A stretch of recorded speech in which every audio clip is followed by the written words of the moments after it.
Arzamas 16th is home to the All-Russian Scientific Research Institute of Experimental Physics and is the birthplace of our first atomic bomb.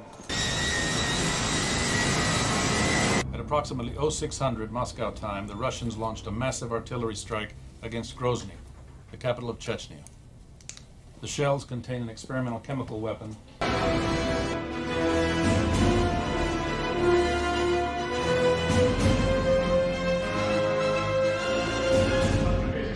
В Плутоний распадается. Do we have a bomb? First we must analyze the yield. We're asking, do we have a bomb? I want you to give this to Clark, see what he finds out. Bring it home. What's the South African doing in the Ukraine? With 3 Russian scientists in a crate from Israel.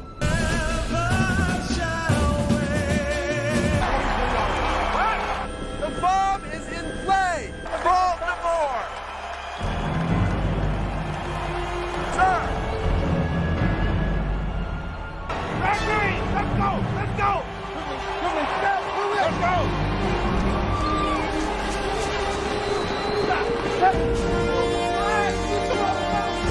Russian scientists have been working on a bomb. Nuclear. It arrived in Baltimore this morning. Those people out in the stadium. Burn it!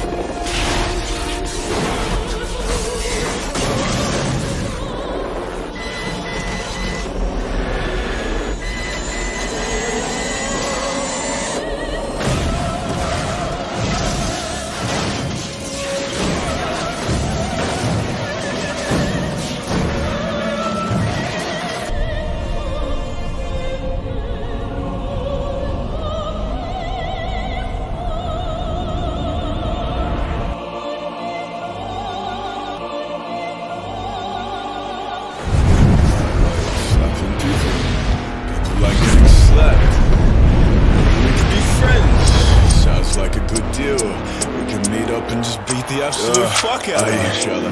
Sounds great. Lately stay low key, I do not cap no more. I'ma cap you if you're showing them my street, of course. Dodging people in my city like I'm at the door. I won't act like it be pretty, I've been mad before. See him coming through my review like you bout the floor. I got gas up in my pedal and I'm past that Porsche. If you got beef you wanna settle, you get shred that torn. Got that blade that leave you spread out like a bastard born. Slapping people like getting slapped. Welcome everyone to the Best Damn Podcast. I am your host, John King. As always, I would like to thank you guys for joining me.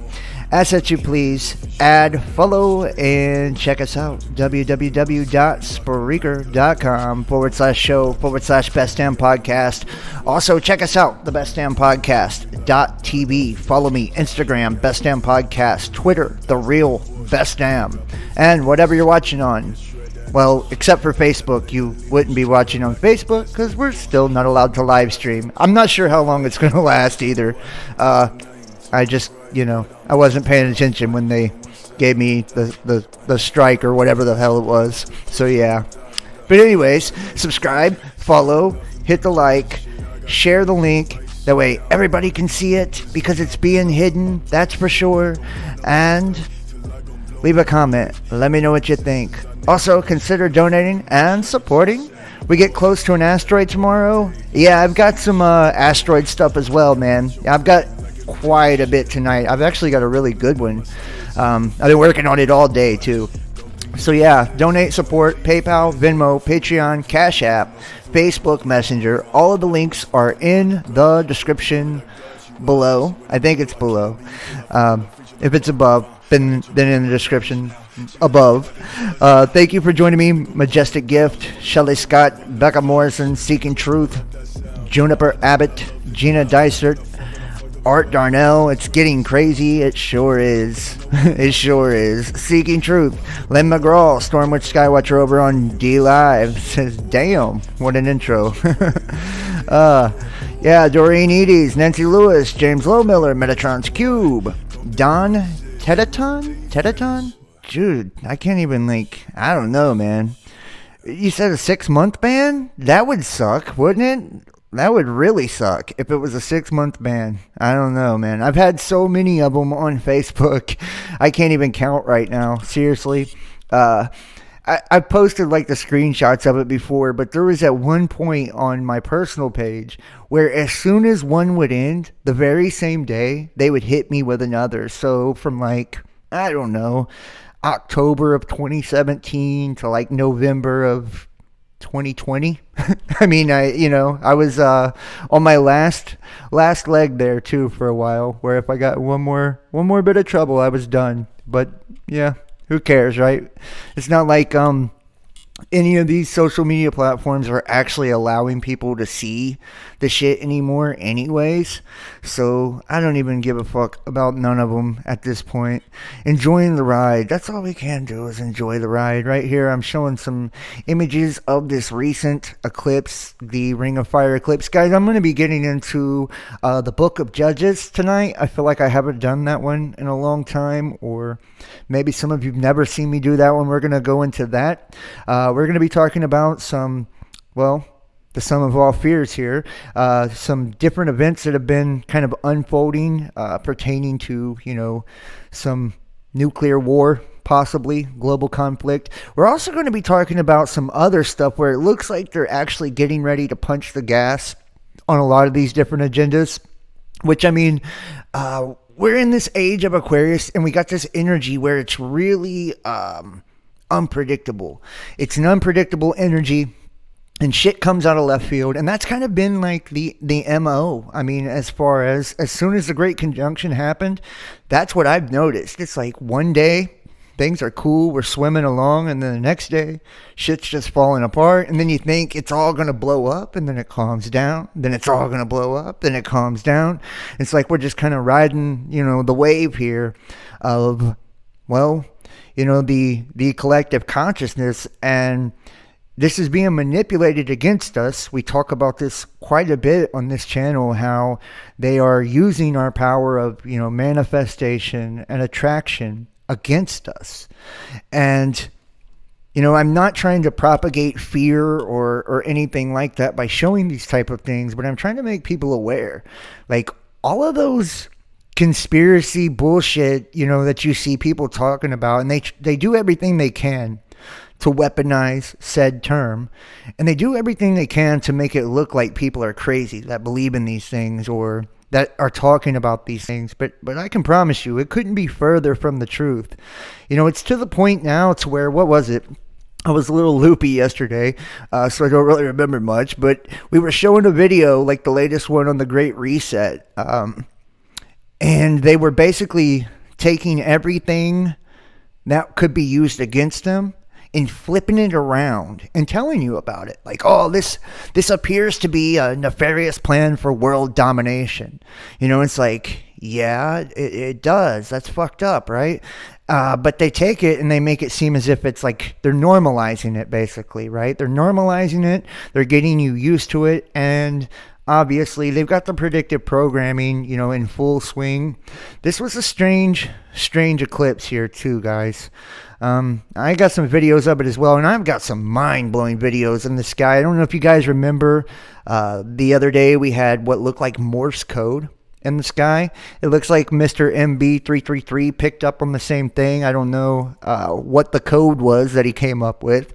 We've also got, video after video of multiple suns, celestial objects. It's crazy. And I'm going to also show you guys some scientific stuff too that's happened. Right now, and I talk about this quite a bit, but you can see this is the Earth axis drift right here and the zero axis wobble. And look, this is from June 1st, 2020 to June 1st, 2021. And this is what I talk about when I'm speaking of magnetic repulsion, right? There's no doubt in my mind at this point now that whatever is incoming, whatever is impending, whatever is on its way to the Earth, And I even hesitate saying planet Earth. I'm just keeping it real, guys. I feel like this is like aquarium Earth is more like a better term to use. What was it we were talking about yesterday? Chris kept talking about how here recently he's seen a lot where people are saying, yeah, we're all, part of the waves in this large ocean and Earth is a ship. Well, it really does seem like that is kind of how things are, right? And the magnetism of our reality is kind of like the waves, right? That's the control, that's the current of the ocean of the firmament, right? Above and below, and we're just kind of riding it out here in the middle.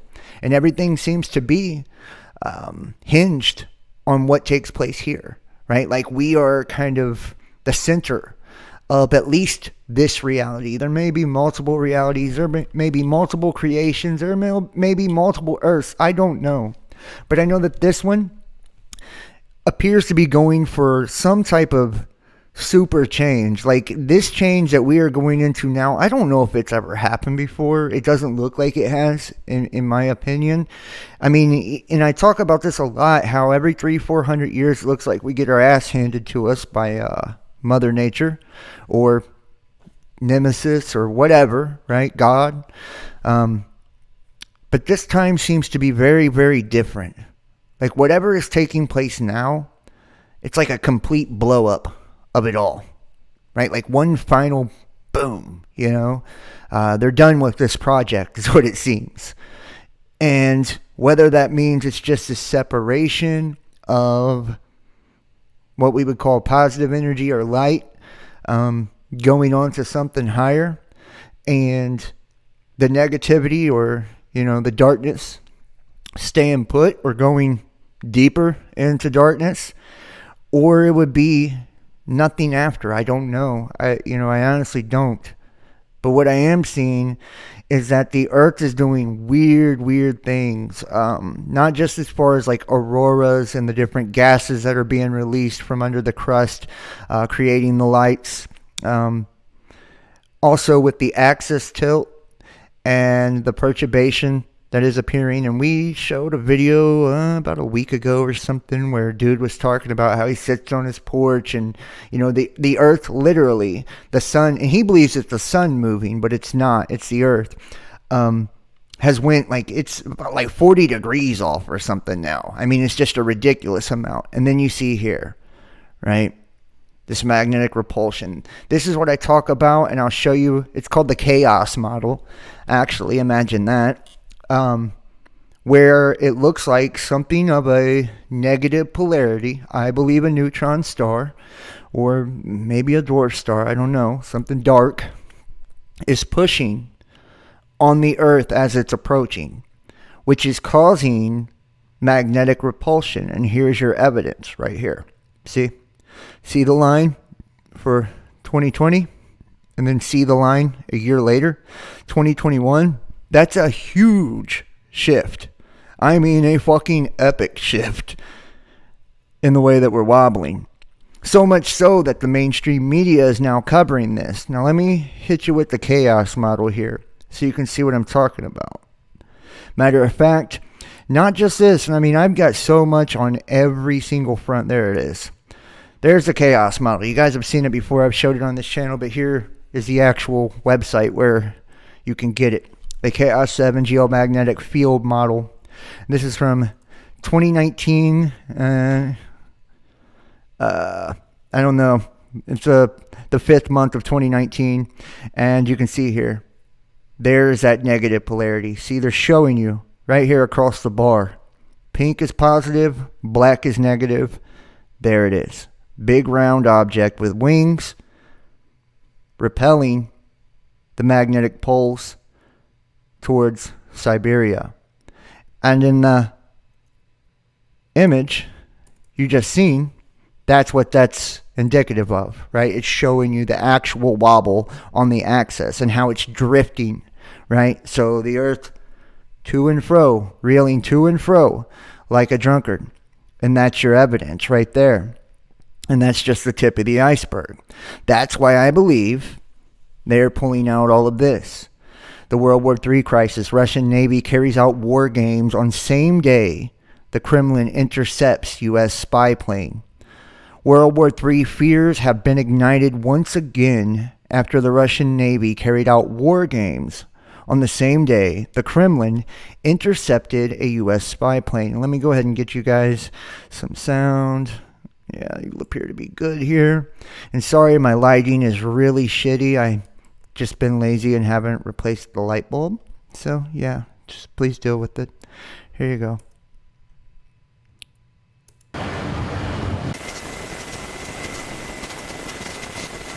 And think about this too while we're sitting here. You know, the amount of war games, the amount of asteroid impact simulations, and I mean, I have got so much stuff tonight to show you guys. It's not funny. And if we don't go super late, I will be going to Discord after the show just to do like a voice chat with you guys if you are up for it and you want to join me. So the links are in the description to join us on Discord. It doesn't cost anything to join the Best Damn Podcast Discord. It is free.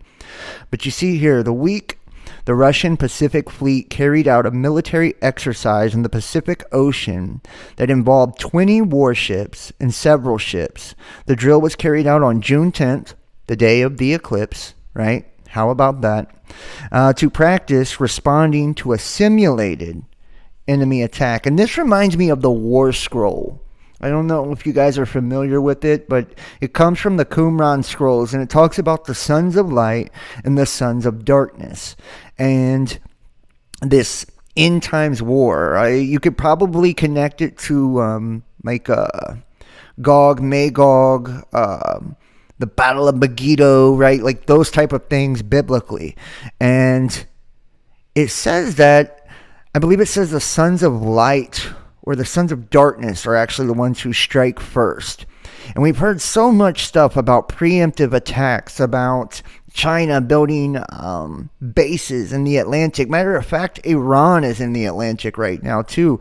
Really weird stuff. A statement from the Russian Ministry of Defense confirmed the drill involved 20 warships, including the Varyag missile cruiser, the Mammoth 186-meter missile cruiser, cones equipped with the P-1000 Vulcan supersonic missile, and the S-300 Fort long-range surface-to-air missiles. The drill also involved the long-range anti-submarine aircraft, the Tu-142MZ, and high-altitude fighter interceptors, the MiG-31BM.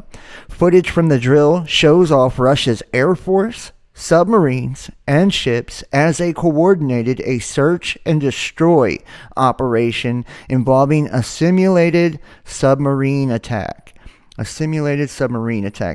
And you can see they're just showing you the footage here of these, and this is a complete operational exercise, and this is in the Pacific. Now let me show you something too. It's more than just the Pacific where we got this shit going on. Remember, when Babylon falls, right, which I believe it's following some type of asteroid strike. I've said it a billion times. I'll probably say it a billion more, right? It says, like a large millstone thrown into the sea, with that same force, Babylon will be thrown down. So I believe it's talking about something we see in the trumpets, the seals, Exodus, Isaiah, Jeremiah, I mean, on and on and on and on and on. And I'm going to show you tonight where it's all in Judges too, that there is this series of events that basically collapse the entire world. And the Babylonian system, the world system, is the world system. I used to think it was just the United States at one point in my career. I thought, well, damn, we're pretty screwed here. But it's not. It appears to be every single country of the world. And that's where I'm at with things now. It actually appears that not just will there be war amongst everyone here on Earth, and I don't even know now if there will be a World War III type of deal going on at all. It more or less appears to me that things collapse. There's lots of wars. There's lots of confusion. And then something from outside the Earth comes in and fucks everybody up. The feds explore a once-in-a-century bid to remake the U.S. dollar. And this is one of those things that are a big kind of, marker of the Babylonian fall, right? It talks about in Revelations how the merchants of the earth, right? They're sitting off and they're watching and they're mourning, right? Because nothing will be sold in her no more. Right, so anytime I start to see these kind of things, it raises my eyebrows and my ears perk up and I'm like, oh, wait, let's see what this is. The rise of private cryptocurrencies motivated the Fed to start considering a digital dollar to be used alongside the traditional paper currency. Now remember, with the first stimulus package, and I don't remember very many people talking about it just because, I don't know, nobody talks about anything anymore. I don't have the answer to that. But the first stimulus package, they tried to slide in the digital dollar way back then, right? And they pulled it back. And I was telling you guys, yeah, that's the predictive programming. And I thought, man, second, third, we were going to see it eventually, and now it looks like we're about to. The Federal Reserve is taking what may be the first significant step towards launching its own virtual currency. A move that should or could shake up banks, give millions of low-income Americans access to the financial system, and fortify the dollar's status as the world's reserve currency. The idea of creating a fully digital version of the U.S. dollar, which was unthinkable just a few years ago. See, it was unthinkable just a few years ago, but now everything is being locked into the digital system, and I'll tell you why in just a second. It has gained a bipartisan interest from lawmakers as diverse as Elizabeth Warren and John Kennedy because of the potential benefits for consumers who don't have bank accounts, but it's also sparking strong pushback from those with the most to lose. Banks.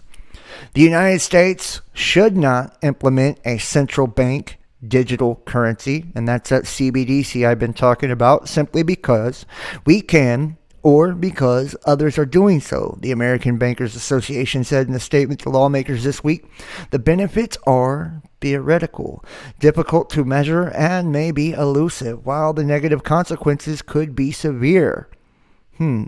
The explosive rise in private cryptocurrencies in recent years motivated the Fed to start considering a digital dollar to be used alongside the traditional paper currency. The biggest driver of concern was a Facebook-led effort launched in 2019 to build global payments networking using crypto technology.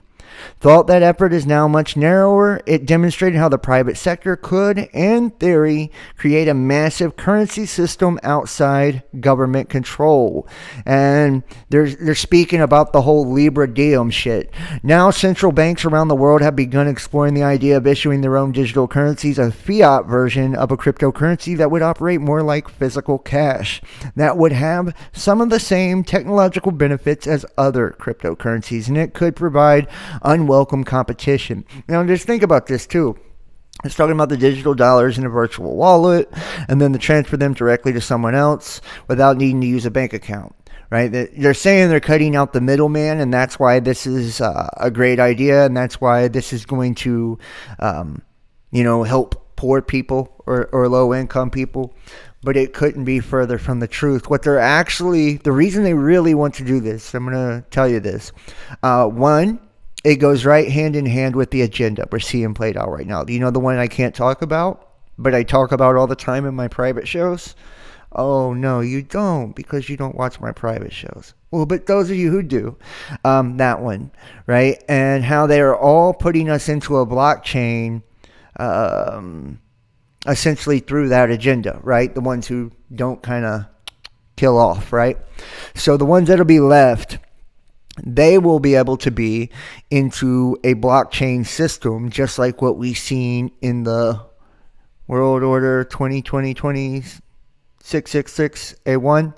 That one, based on body activity data. And remember, it was a social credit scoring system, just like Alipay, right?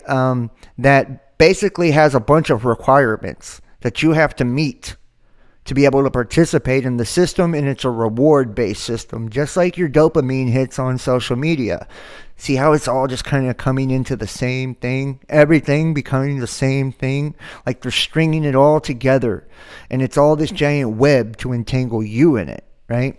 You are the thing that has value, nothing else. Everything else around you is just illusion. And they're getting you to buy into all of them. So there, yeah.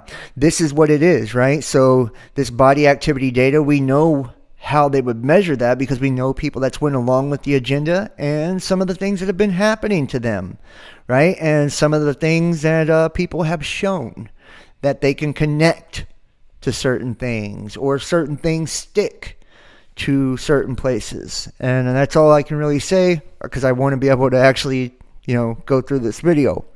But we know that with the Federal Reserve and stablecoin, Alipay, CBDC, all of this is the way that shit is heading. Matter of fact, I think I mentioned this yesterday. I can't remember. I don't know my days anymore. But I mentioned this, how I was getting alerts on like my Cash App and shit. Saying that crypto was basically nosediving, and I thought, okay, here it comes, right? They're trying to get my poor ass to buy some crypto, so it must mean that it's worthless now, right? If they're trying to get you to jump in, it's because something is about to emerge that's going to make the other shit worthless, right? And we hear of things like Jubilees, right? And the concept of this basically forgiving all debt to switch over to a digital system. And now we're seeing things like just for sporting events, restaurants, shit like that, how you're going to have some proof of something anyways, right? Which is under the green, right, or compliance of the digital system, right? So all who are green or compliant of the digital system will be locked into the digital system, marked into the digital system, holding their own digital value, and hence this is what will basically create that value and hold that value as a blockchain. But keep in mind though, the old system, right, was a blockchain too, just we're like transforming into one, that'll be ran, operated, and held in artificial intelligence because they've now finished. All the data mining's done. The World Wide Web has been created. They have all the neural networks and collective consciousness map they need. They've copied all of us, man. Humanity. Now all they need to do is just separate you, right? Cut you off from the real you, which is your light self, right? That right brain, that Venus, that source, your spirit, the Holy Spirit. They just cut you off from that, and everybody gets absorbed into this artificial, interdimensional, archonic, alien-ass system, and we're being deceived into it, right? We're being deceived into it through all of these different things. And this is how they're going to keep pushing you into it. I'm going to show you how to, because the world is going to fall apart around you. And this is like the whole star in the jar concept, which I really love that one because it explains it better than anything I could imagine, really. How the darkness is collapsing in on itself as the light is ascending outward. Right? It's a separation of the light from the dark, or the wheat from the tares. And this is what's happening. They're going to force the light out of this system. And it doesn't mean whoever they got to kill, they'll do. Whatever they got to do, they will. Right? And it's all in an attempt to basically absorb humanity into whatever this entity, or it feels alien to me. People talk about the whole UFO files and this alien agenda, and that they're terraforming the world, and they are, right? Through HAARP and, stratospheric aerosol injection. I've shown, in the private videos how the nanoparticles don't just bend light and refract light, but they absolutely mirror light and can change the image completely, right? Presenting an illusion.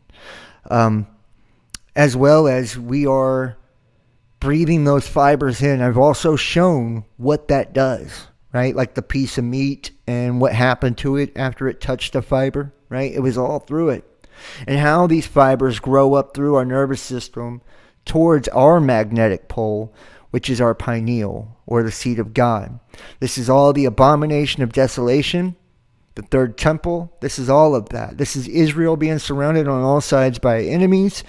Every biblical prophecy is now coming to an end, right? It's coming to an end. And this has been the plan the whole time. When we read like the 1871 letter to Mazzini from Albert Pike, and he talks about the 3 world wars, notice how all of them were social cataclysms, each one of them, right? And the third is the largest of the social cataclysms. You see the Zionist and the Muslim Arabic world. You see the nihilist and the atheist and the world minorities going against Christianity. You see all of these different groups and collectives being pitted against each other, and it's this massive culling of the world population. Well, the theatrics are all that we see around us, right?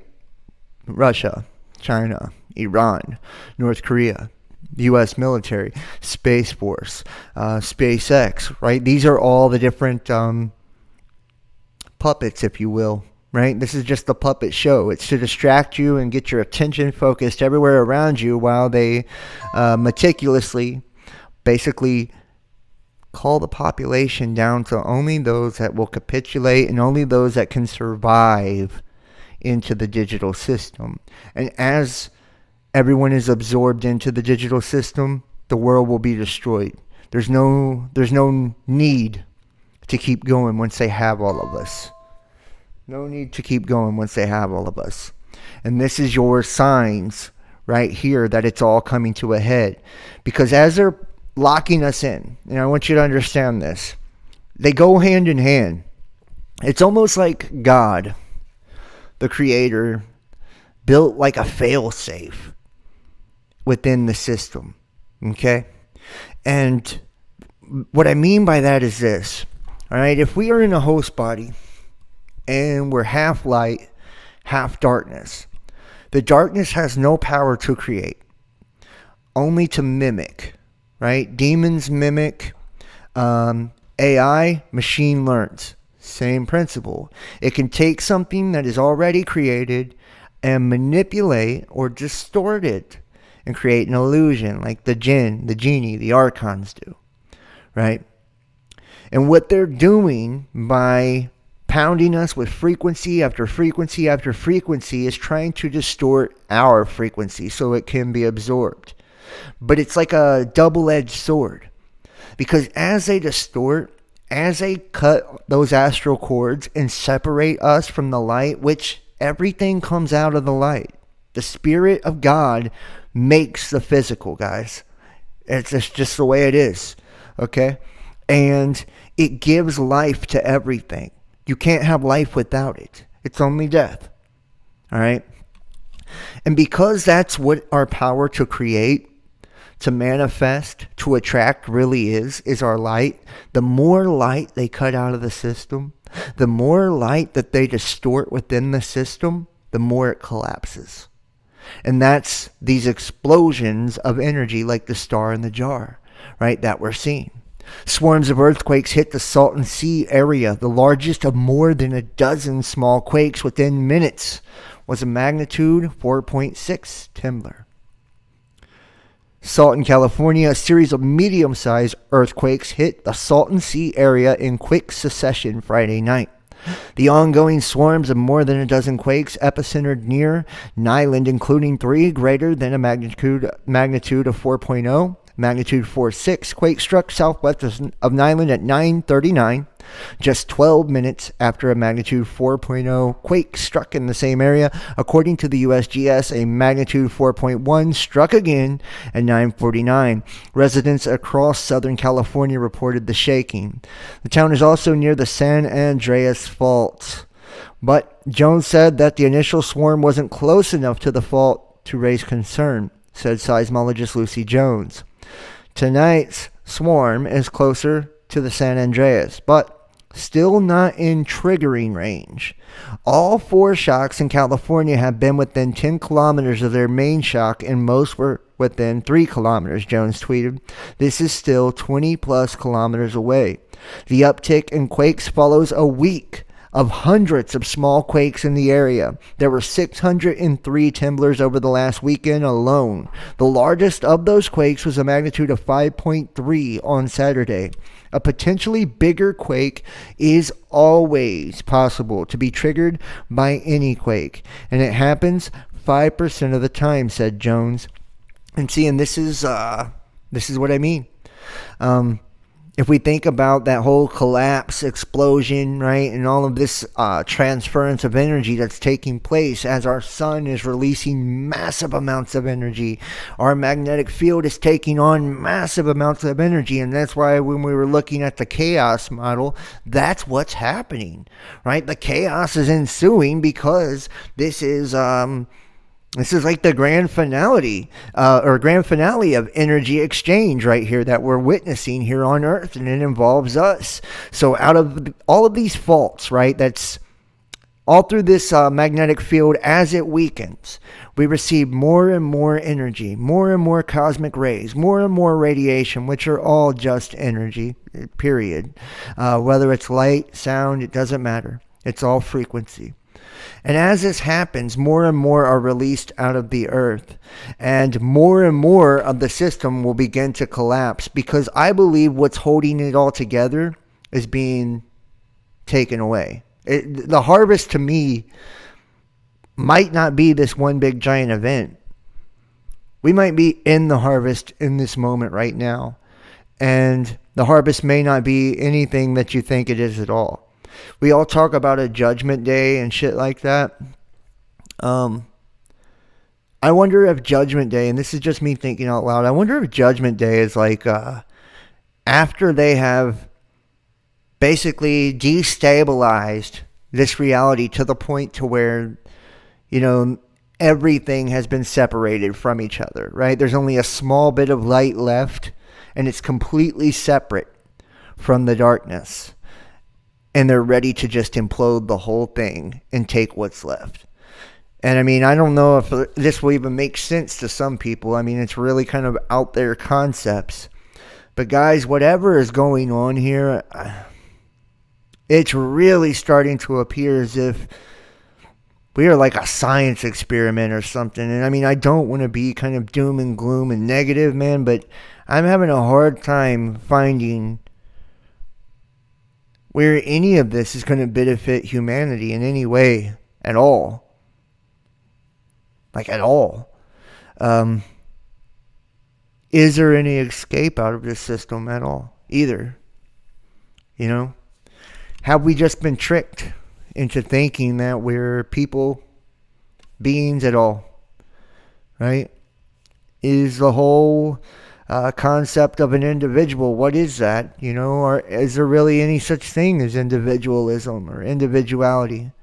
When you actually get down to brass tacks and a persona being a mask, right? So that's also an illusion too. That would mean you are an illusion. This whole deal, from Genesis, it starts, it says a phantom, a projection, an illusion. And now we start to see that that's exactly what it is. So the only thing that would be the perfection of identity would to be back within the source, right? Is that the peace? Is that everlasting rest and peace? Is just to be a part of God again? Everything in between, right? Like, what is it? You know, and what is the meaning? What is the purpose? Have we already been conquered by some alien race, and that's who the fallen are? You know, is there any hope whatsoever to escape this place? Or are we the ones doing it to ourselves? Are we the alien race? And this is some type of simulation or experiment or reliving the past because the world's already ended, the stars have already died. You know, these are really abstract concepts. And I know some people are probably like, what the fuck? But I'm just saying, you know, it's all something to consider. And the more I go along and look into these things, the more I question the whole thing. Like, yo, we've been suckered into something really bad, possibly.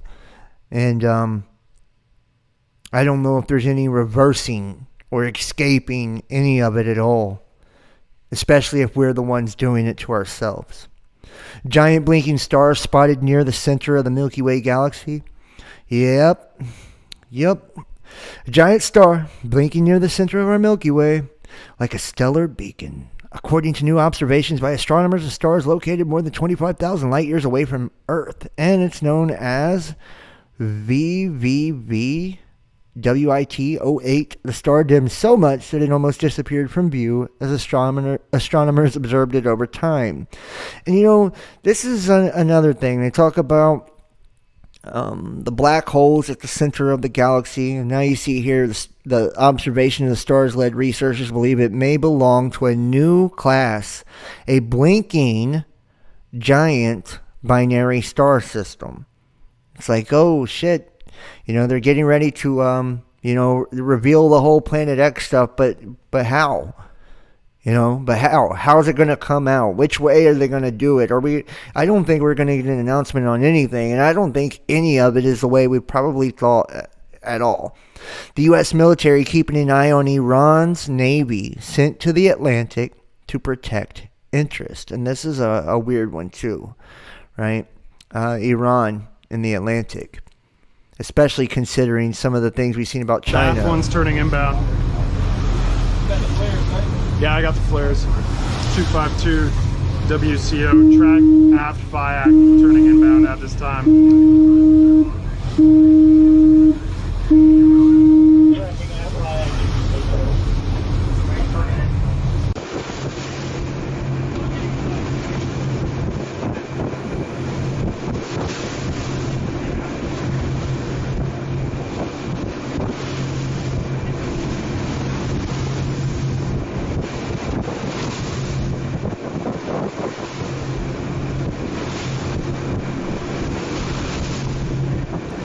And I'm just saying, it looks like the United States is ready to tear their ass up, don't it? They've got them completely surrounded as they're floating out there in the Atlantic.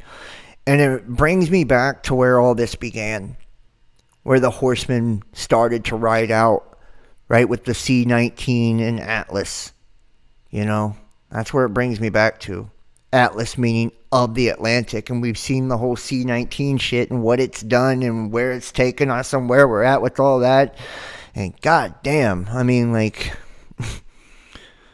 just doesn't get any, crazier than what we're seeing anymore. It almost seems as if, everybody on Earth, and I mean even, down to the military, people in government, all of it. I think everybody's just clueless how they're being puppeted and manipulated as far as this giant fucking grand illusion, this grand scheme of destruction, and we look at all the different prophecies, and we've talked about this, the Medes and Iran, and how this will probably begin with them, right? So anytime you see Iran, you should probably pay attention too. Missing link, explosion on the sun could unravel long-standing solar mysteries. And also too, the whole thing with the sun and us being the son of God and the light and all of this, I often wonder, when I look at the different images of all these objects around the sun and they appear to be sucking the life out of it. When you think of the concept of the reflection of the heavens above and all of that, right? And how outer space is the outer psyche of the collective consciousness, basically the abyss, right? And all of this was pursued to chaos in the abyss, and we are the chaos. Are we the sun? And I know that that's a really weird thing to say, but the sun being soul, right? Is that our life force that we're watching basically be sucked out, sucked dry by all of these other celestial objects, these dark ass orbs that are being found around it every day? Matter of fact, I went to go to Iswa, Soho, Lascaux. I was going to show you guys a lot of that stuff tonight too, and I couldn't because they've all been shut down for a while now. Incredible explosion on the sun is helping scientists uncover new information about what causes powerful solar eruptions and how we might be able to better predict them in the future. Back in March of 2016, scientists used NASA's Solar Dynamics Observatory and the Solar and Heliospheric Observatory, a joint mission of NASA and the European Space Agency, to observe a dramatic explosion on the sun.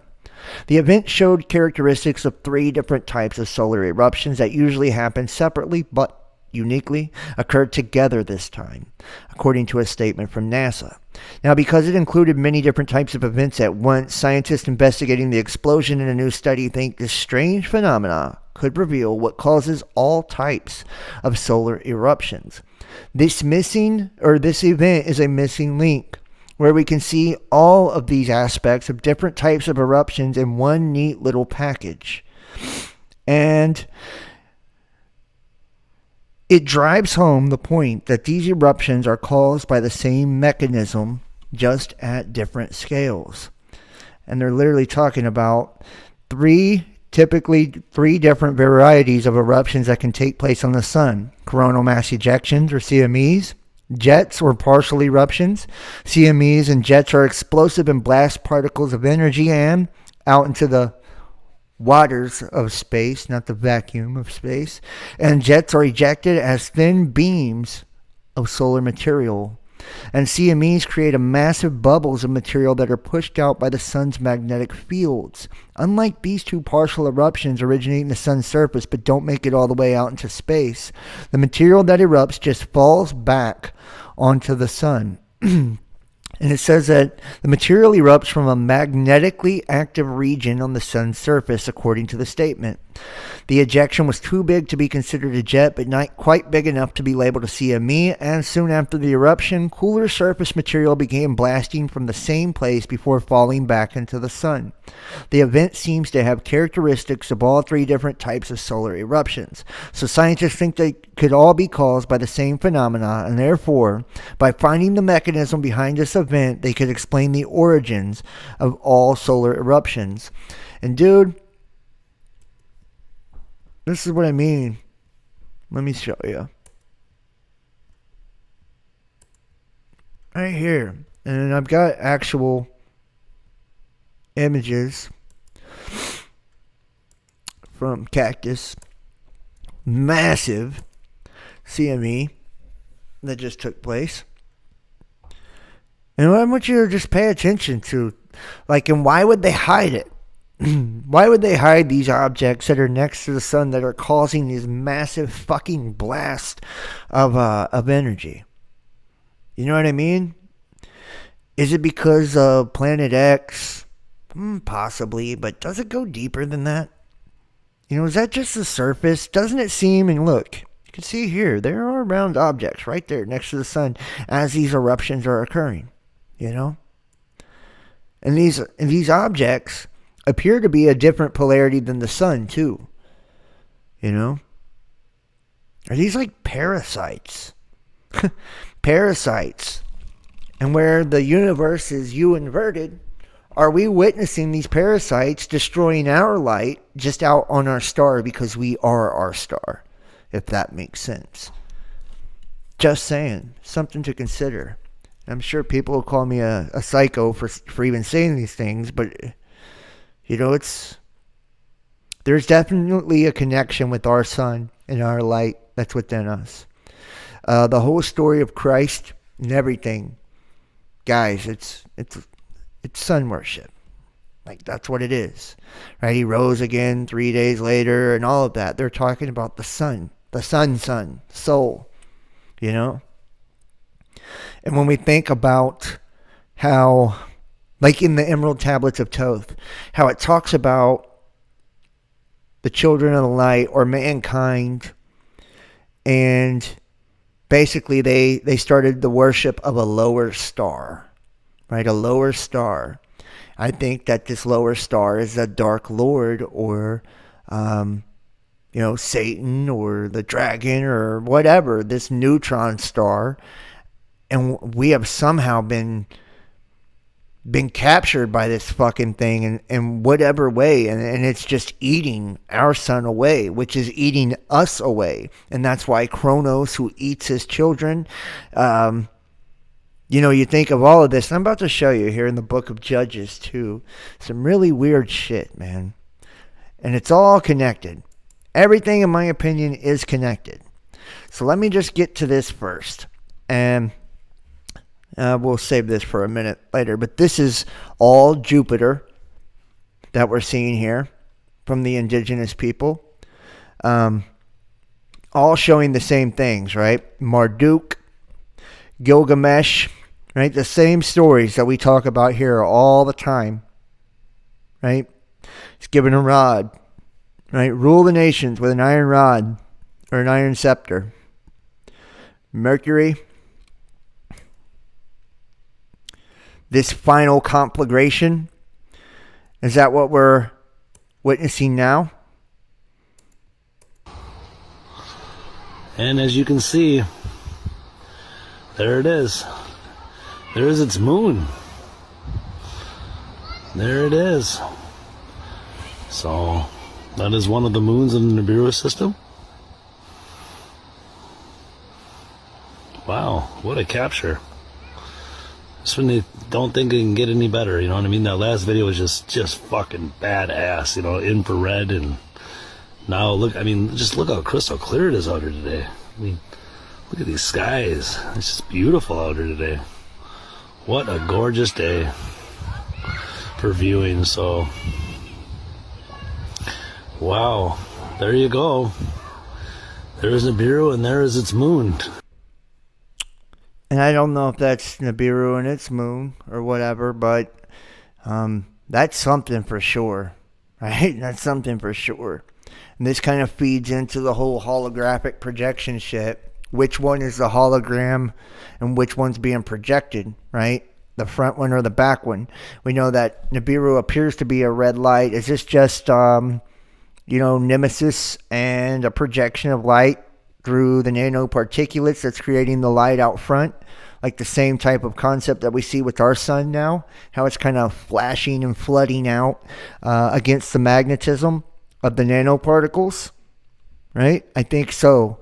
And that would probably be the real object behind it, right? So it's kind of like projecting into its light into the magnetic particles in front, creating the same type of smeared out, bleached out effect that we see from our sun as well. You see the dude pan down, go around, and then come right back up, and it's still there. This is not a flare. See, they're not moving at all. Neither is the sun. The moon is fucking huge. Look at it. Damn.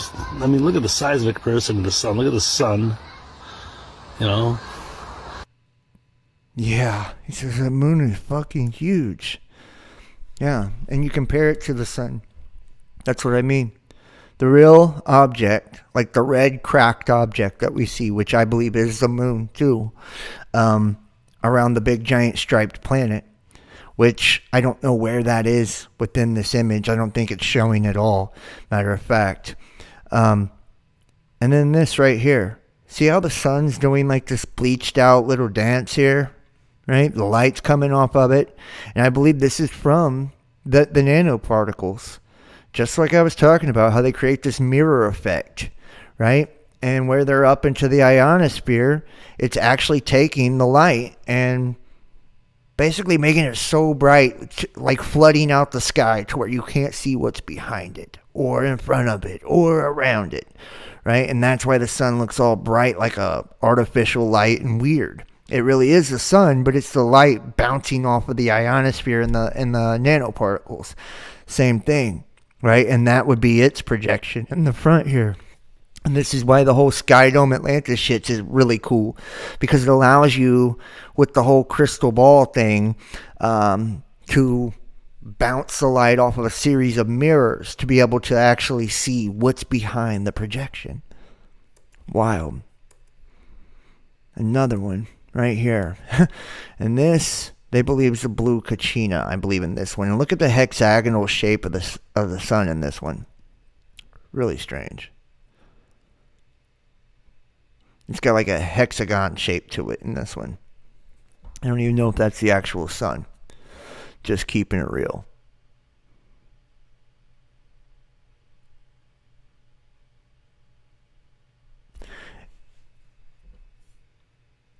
See, once again, this thing's not moving.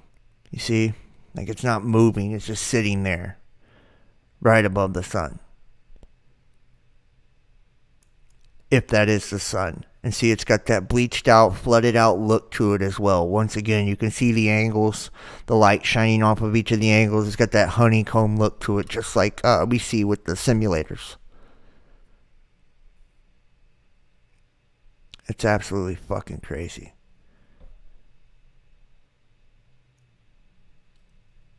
See, and as they get the light to dim down, you can see it coming into focus. There's a reflection or refraction of this is right up there above it. Right? Weird. Very weird.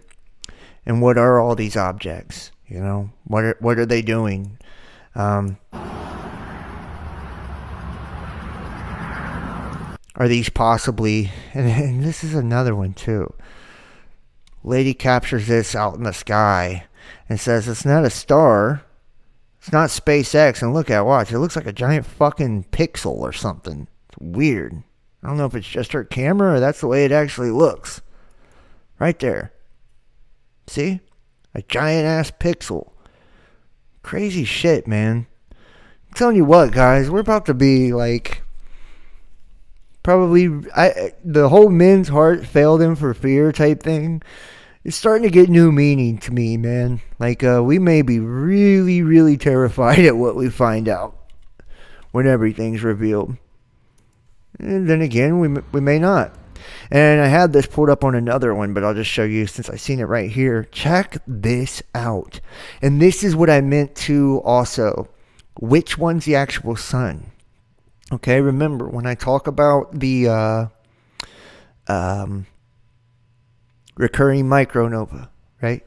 How the sun goes from yellow to white to blue to red to black, right? And then boom, right? Now watch. Is this the actual sun?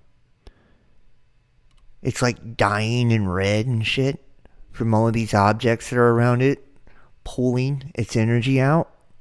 And the same thing, remember, as above, so below. It's happening down here too. Right?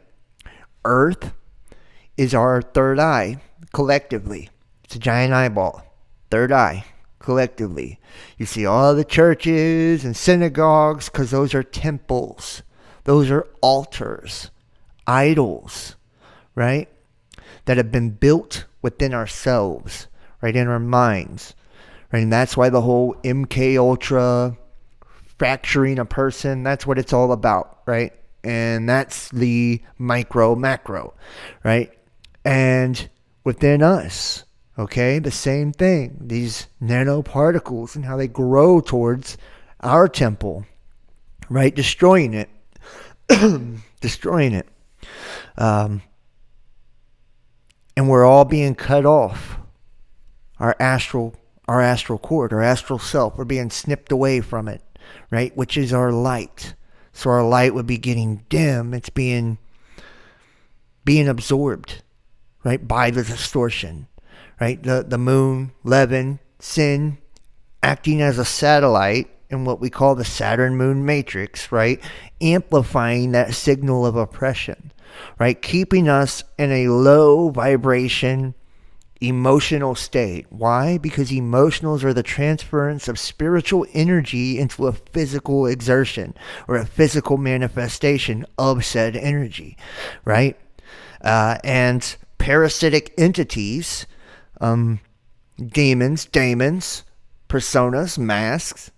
Keep in mind, computer chips are also masks too. They lay them down in layers like masks. It's all the same, guys. Everything. Micro, macro, right? Are able to feed off that energy. We call them archons or vampires. And then you look at our sun. Is this the flooded out nanoparticles in the front, creating the same flash, flooded out light effect? And the real thing is sitting back behind there, dying?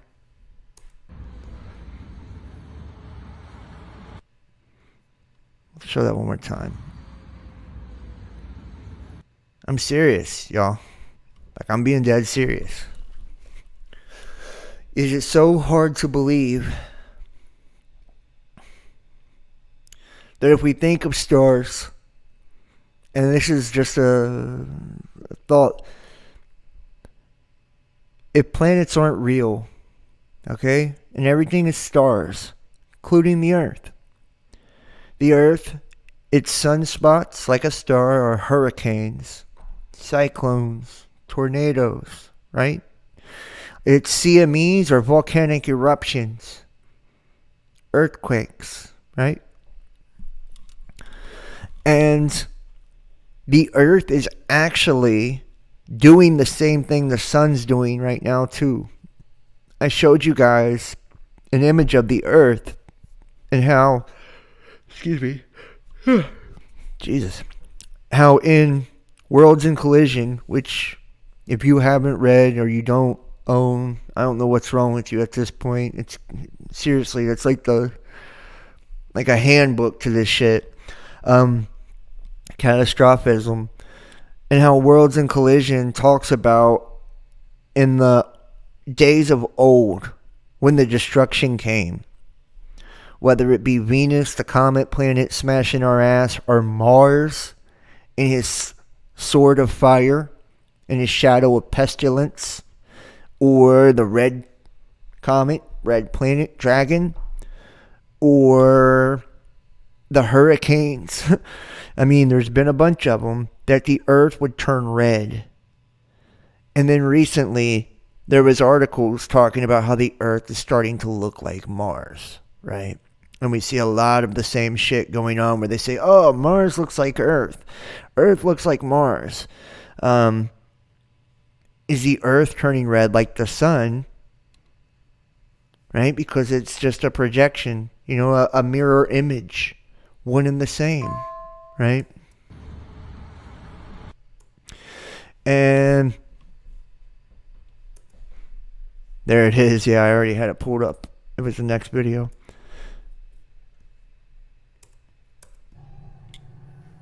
Or Nibiru, or the Red Kachina, or whatever people want to call it.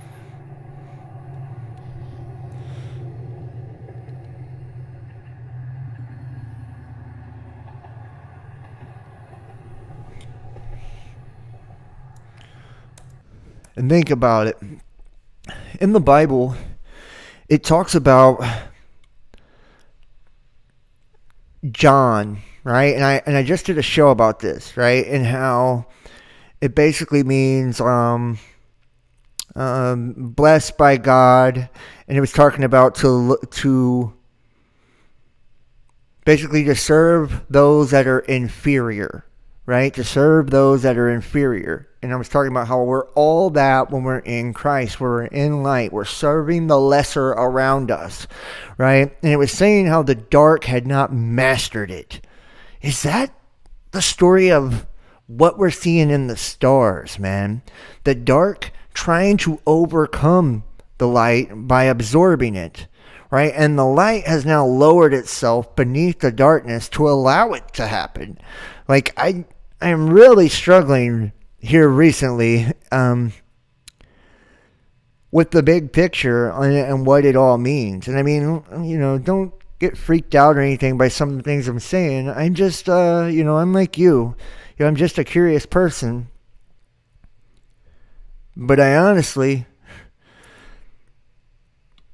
am starting to see like there's a process that's taking place, not just the separation from light and darkness and, oh yeah, you're ascending, you're going to go on, be an angel. That's possible.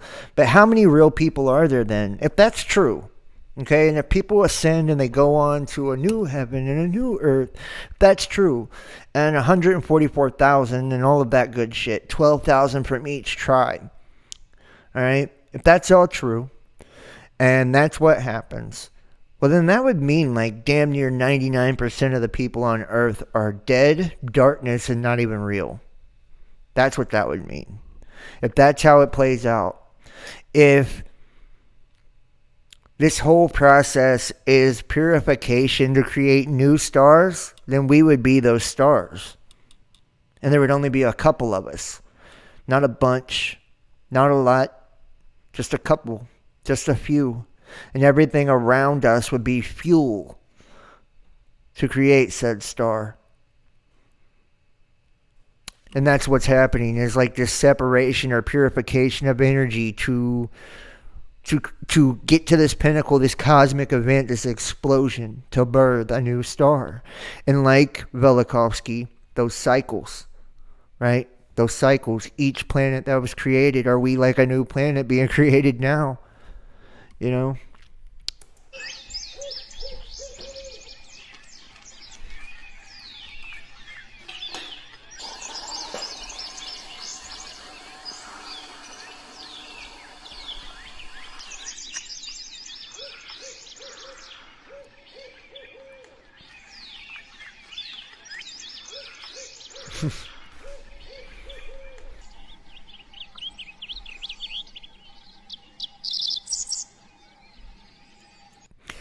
Yeah, the Morning Star. The Morning Star. And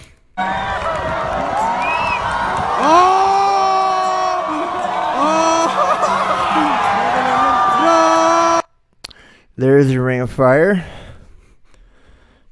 I wonder if people are celebrating their own demise. I wonder. And you can see here the red horizon, the black dust.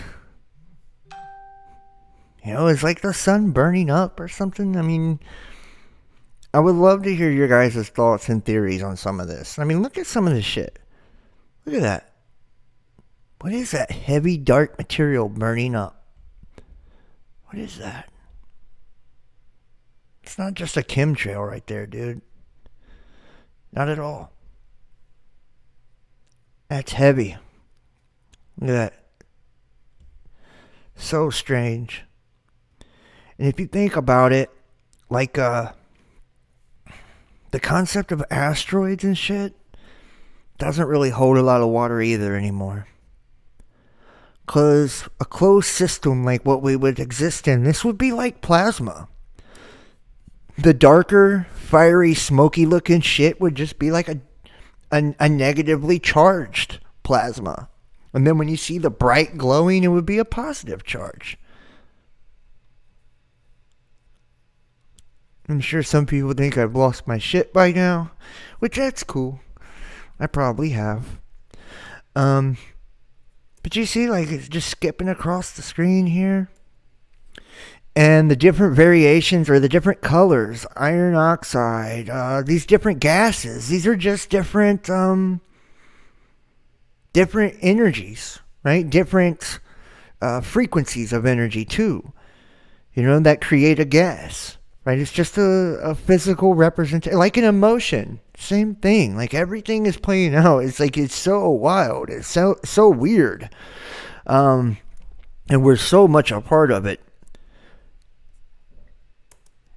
And I don't want to be Mr. Doom and Gloom all the time, but damn, you know, I don't want to pretend like I don't think some of the things I'm thinking either, you know? See? And watch, like this is your plasma discharge, your electrical connections from something to us, something to the Earth's ionosphere. Something outside of it. Watch. It goes right across. Or is this like the magnetic field becoming plasmatic from being so charged?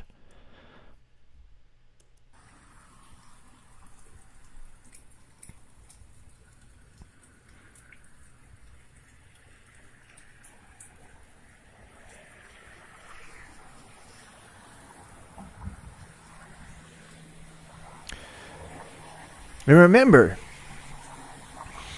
when you were a kid and you used to count lightning, well, I did, right?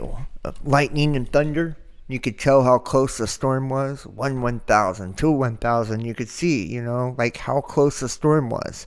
Is this what we're seeing now? How close the collision of these two stars or two energies or three energies, I don't know how many, right, are really right, by the different plasma discharges that we're seeing within the sky. And I mean, each and every day, and I don't know if this is true for you. I live in Ohio, Southwest Ohio, and I can tell you this, the sky is damn near touching the ground now. Every single day, at least in parts on the horizon, it is touching the ground. So I don't know about you.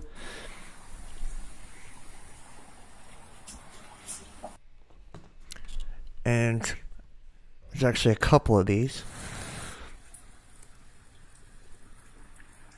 Look at that. And this would also explain why the indigenous people, like the Native American headdress, right, was like the 58 filaments. Why God's name would be El, electric, right? Like all of it. Archangels, Ark of the Covenant. What is a covenant? A covenant is an exchange, right? What's happening? An exchange of energy. We've made a covenant with God. Who is God? The Dark Lord. So what is being exchanged here? Is it us?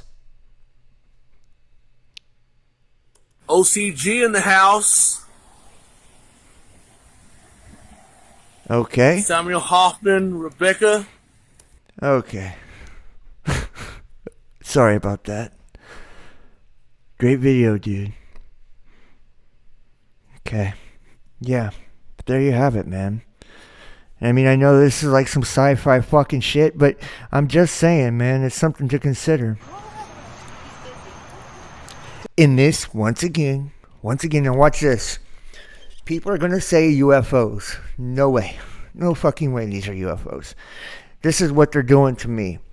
When we're watching them come in, these light sources, whatever they are, right? You'll watch them. They're in a row. Like they're being pulled by something, right? And the reason they look like UFOs and that they're dancing around because whatever's leading them, right? They're following behind. Watch. Dude. Hey, we're filming UFOs, guys. Again. You Nope. got it, honey? Here, here. Put this end in. I'll plug in this end. Here. See? There's a smaller one. Keep it steady. Wait a minute, There are more launching. Do you see the arc right here? They're being pulled. Now watch. Watch them go to the same place that the guy before them is sitting at right here. They're just Alright, I'm gonna hit stop. to the west, like toward South. And there's an airplane too, look. Okay, and I'm telling you, we saw about 20 of these orange orbs, and they're just floating right over. There comes another one, Yeah, and they there's are another so obvious, and they're going, Jackie, I'm There's sorry. a third one. There's a third one. There's three. There's four. Four. Launching one after 1, another. 2, 3, 4. If you look up, tell me if you see these. And those are not jets. Go out. Those are not. No, they're not. They're silent. There's no noise. You have to go outside. Guys, look at this. Look at this. Look at this footage I got, honey. Come here. Honey, come here. Look behind this. Look. Wow. That is amazing. I'm recording it. It's like the 30th set. Look at this. Look at this. They have the whole set. And I'm not. Ignorance is bliss. Right? Look at this, honey. They're UFOs. Little green men. Aliens. Greys. Sticking probes up your ass. Don't think so, man. Don't think so. It looks like it's a trail of something that's being pulled. You can watch it. It's being pulled. It's so obvious. It's not funny to me, but I don't know. And I'm not zooming on purpose because when you zoom, yeah, no, it just looks weird. Oh my god, and they're so bright. Gee whiz, those are airplanes, right? Look at another one. Gee whiz, they're all airplanes. Look at this, I got 5 in the night shot. I got 5. Those are not airplanes. Behind that one too. Like, you don't see anything. I mean, Eric, really, I'm getting the footage right now. I got 5 in view at the same time. 5. You see how they're all doing the same phenomenon? And then look, there's like your static electrical discharge right there. See it above it? Right here. Watch. And it's being pulled. Is this the same type of concept that we're seeing with fireballs too? I'm just telling you guys, like this. That's wild. That's pretty fucking crazy.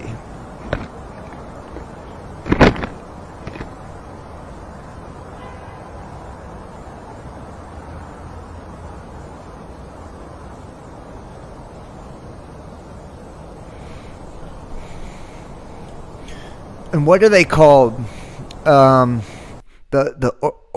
Oliphium or Ophium or something like that. Ophelium. That's literally dropping a shadow on the moon, whatever these are.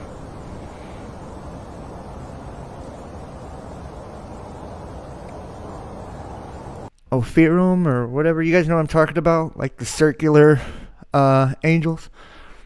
Now watch this. This is another wild one. And they're saying tornado intercept. And you see the same kind of like water spout type of thing when I'm talking about the whole cyclonic wind. This is a giant fucking object moving across the horizon. Watch. Well, it's time elapsed. Look at that. Striped object. See it turning around it too? Look at that. That's the pressure. Look at that striped object.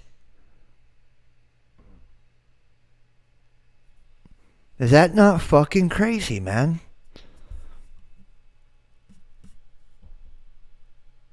Is that not wild? See the sky just touching the ground, dude. That is so nuts.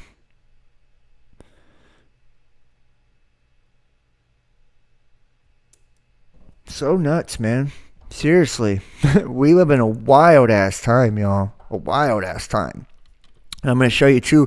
They're talking about now how the Saharan dust cloud, how it's back. And I'll show you that.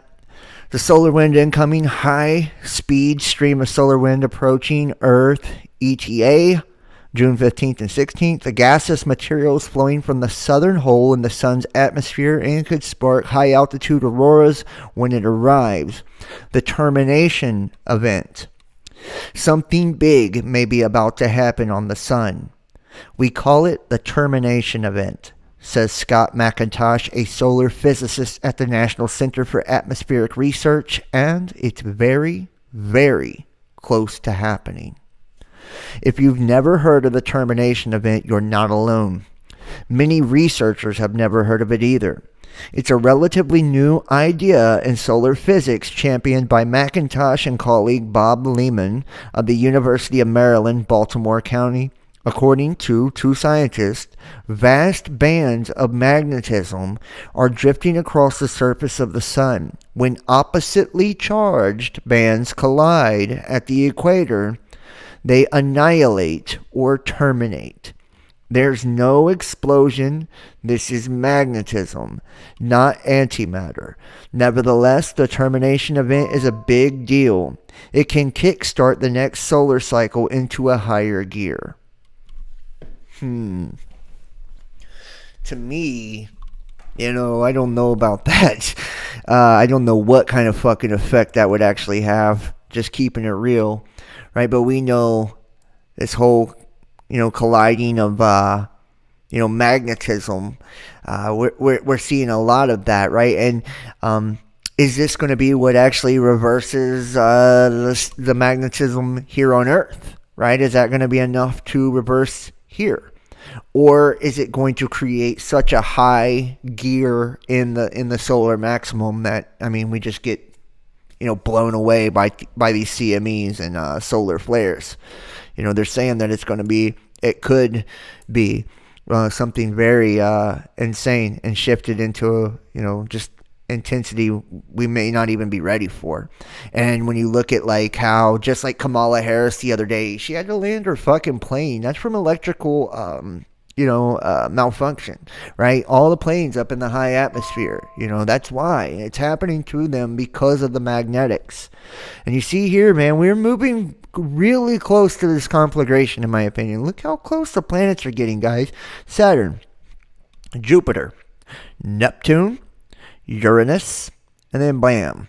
Look, Mercury, Sun, Venus, Moon, Mars. Look at that, man. Do you guys remember when we started looking at this? And I'm just keeping it real. If you don't, You know, go back and look at the videos when we started looking at these alignments here. Look at that, man. And he's saying, oh, we're getting really close to this termination event. Okay, yeah, well, I would say so, right? According to the stars, we are too. Check this out.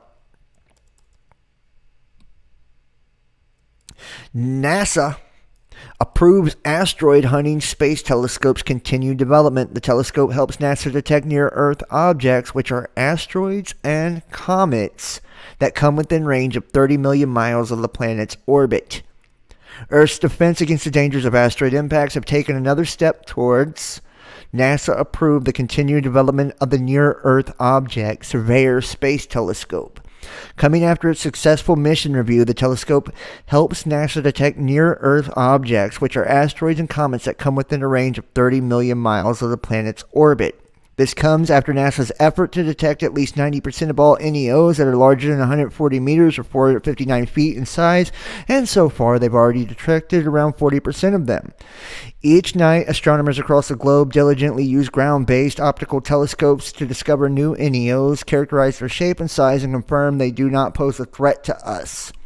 Yeah, those telescopes are only able to look for NEOs in the night sky. NEO Surveyor would allow observations to continue day and night, specifically targeting regions.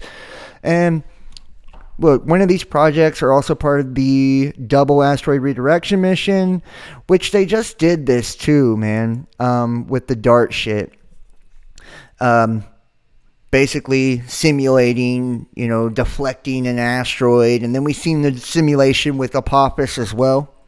Right, and then, of course, the International Asteroid Planetary Defense Simulation of PDC 2021, where they basically got their ass torn up 6 out of 7 times, and the world was destroyed, and Europe was blown to smithereens. And here, if a scary asteroid will actually strike Earth, here's how you'll know. Here's how you'll know. On April 13th, 2029, which happens to be Friday the 13th, something unsettling will happen. A decent-sized asteroid, the 1,100 foot wide Apophis, will pass so close to Earth it'll be visible in the sky from certain places. Crucially, the giant rock will not strike our humble planet, but it will pass closer than 20,000 miles from the surface, which is closer than where some of the United States' most prized weather satellites orbit. Asteroids like Apophis hold a fascinating place in our existence. Big impacts are at once terrible threats to our lives and potentially the habitability for many species, but they're also extremely rare and irregular events. Yet the internet, awash with clickbait, I guess I'm the clickbait, likes to increasingly warn of incoming threats with misleading headlines like asteroid heading our way, day before presidential election. Should you be worried about the potentially hazardous asteroid passing by Earth today? And massive asteroid will swing by Earth after Valentine's Day. These stories aren't about real danger. Many of the objects pass millions of miles away. Rather, these stories are about sensationalism. Mashable spoke with NASA's Planetary Defense Officer Lindley Johnson, who understands perhaps better than anyone on the planet what will happen when a big one comes. If a serious threat to either a region on Earth, a large swath of Earth, or perhaps the entirety of Earth is truly on its way, and astronomers know about it. So will you. Bullshit. Yeah. Okay. And those are images of Apophis, by the way. NASA created its planetary defense, and let's see what it says. We have never actually issued a warning, said Johnson, but they have informed the public about what some asteroids of interest are doing. Really? Yet this planetary defense office exists because at some point a significant impact is inevitable unless we build technologies to successfully deflect threatening objects. June 30th, 1908, an asteroid some 120 feet wide entered the atmosphere and then blew up over the forested Siberia, called the Tunguska event.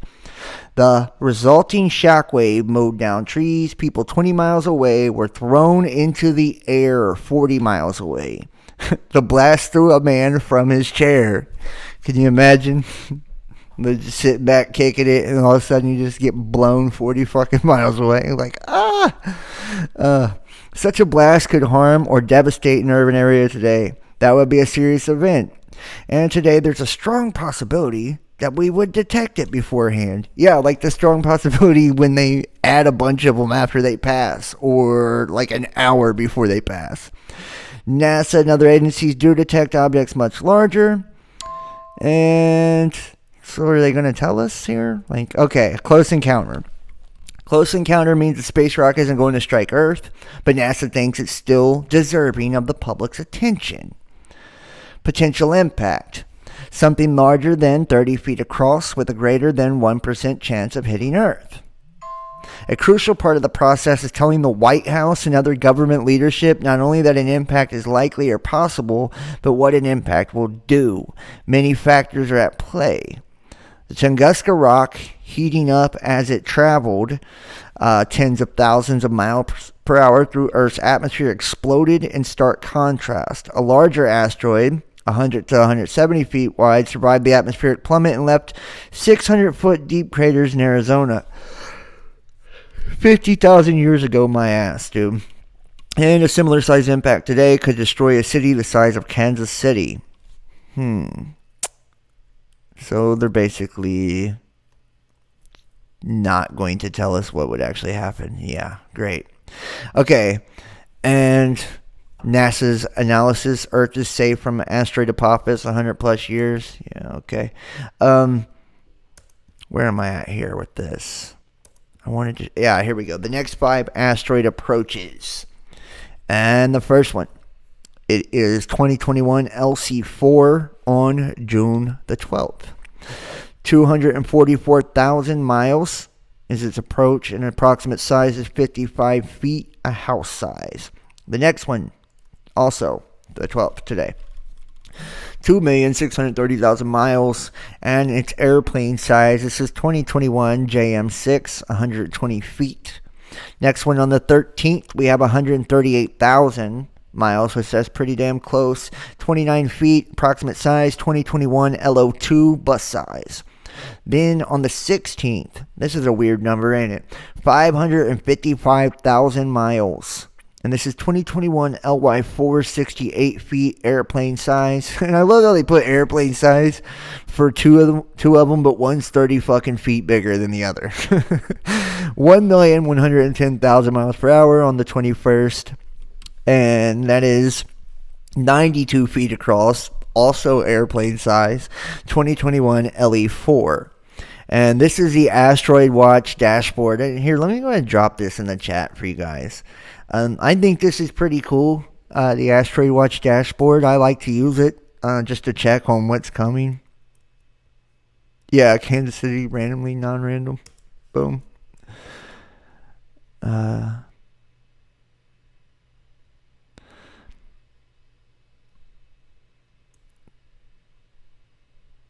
You don't think it's that far away? I don't either. I don't think it's that far away. And watching the beginning all over again, but the chat is live. Yeah. Fiction of intellectual mendacity. Gary Sturman prophesied the largest tsunami that will happen. 4/13/29 will go over mountains. I'm going to go ahead and go out on a limb and say that the tsunami is a result of Apophis, right? Right, that's what's going to do it. I don't know, man. That seems like a bit of ways. Like away. We have that next eclipse in 2024. Excuse me. I would be very surprised if we made it to 2029 without something slapping us. Johnny925, their info never adds up. Just saying. I've seen so many other measurements on this asteroid. Lies.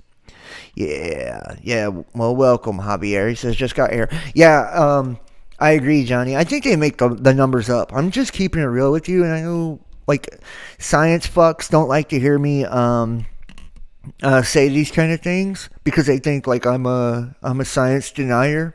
You know, when I use science, you guys know I do. I use a lot of scientific shit. And I've got my own method of science, which is not like academia at all. But I think it pans out. It's just me, though. Yeah, just saying.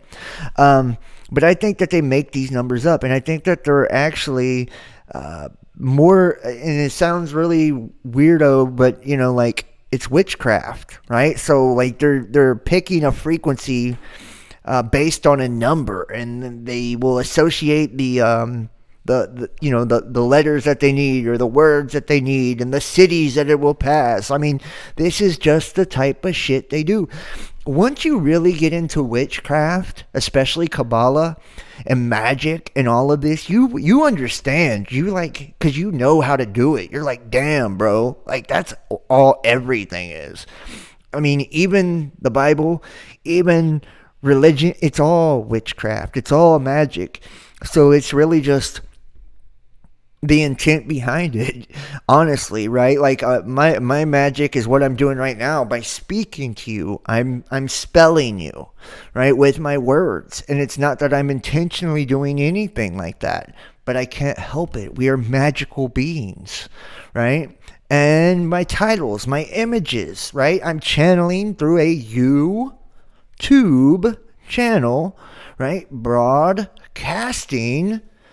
right? My show, I'm showing, right? Like, so, you get me? Like, and it's content, right? You see what I'm saying? Like, we can't help it. This is what we do. And, you know, everything about our reality, like yesterday, the whole portal thing that we seen, you know, the black mirrors and shit, like, this is what we're doing, man. Our eyes are fucking mirrors, man. You know, like, even at the back of our eye is another mirror that flips objects the right side up. You know, when you really start to look at things, we are in this massive electromagnetic, plasmatic, holographic creation, and it's just this large ebb and flow of energy and frequency. And some energies or frequencies are represented by numbers, letters, symbols, sigils, totems, right? And they have an archetype that's associated with it. That's it, man. That's it. And that's why the whole angel number thing, like, you see people talk about angel numbers, right? Like 333, 222, 1111, 666, right? You notice how each thing is a representation of something, right? Something, some archetype represents it. And an archetype is just the individual frequency being represented by something we can explain. It's just our understanding of the fucking thing. So, yeah, I don't know. You know, I'm out there. You know, let's take a look here. Let's go to Immanuel Velikovsky, Worlds in Collision, Chapter 7. Judgment, baby. Stones suspended in the air. The hot hailstones, which at Moses' interception had remained suspended in the air when they were about to fall upon the Egyptians. Now, think about this. Moshe, or Akhenaten, Mr. Moses here, had them suspended in the air. What would that mean? Right? If these stones, so to speak, and I'm going to show you something else about a stone in just a second. It's going to fuck you up. If these things were suspended in the air, right? Moses could suspend them in the air. How was he doing it? Would this kind of feed into what I'm saying about the whole closed system and this energy building up, becoming plasmatic, and some being dark, some being light? Moses being of the light, right? And having the staff or the rod, which is a symbol of rulership or power, okay? So that means he's in control, right? Having that staff, right? That means he's in a place of kingship. Right, just like Jupiter with his rod, his staff. Or the Ankh, right? The Ankh, the controlling of the energy, right? Same thing. And him able to suspend these stones, is it because they were repelled by the light that was within him, right? Or did he just understand the magnetics of the earth? It says, but they were about to fall upon the Egyptians, which is symbolic of Babylon. right? Babylon, the Egyptians, right? It's Lucifer, it's the darkness, right? And it says, now we're cast upon the Canaanites. And these are the Moloch worshiping, child sacrificing fucking weirdos. You know? Just say it. So yeah, they would be the darkness, and they are the hex worshippers, right? It says, when they were about to fall upon the Egyptians, were now cast upon the Canaanites. These words mean that part of the meteorites of the cometary train of the days of Exodus remained in the celestial sphere for about 50 years, falling in the days of Joshua in the valley of Beth-horon, and the same forenoon when the sun and the moon stood still for the length of a full day. The language of the Talmud and Midrash suggests that the same comet returned after some 50 years. Once more, it passed very close to the earth. And let me show you this, too. He's not bullshitting. I'm about to prove it. Where's it at here?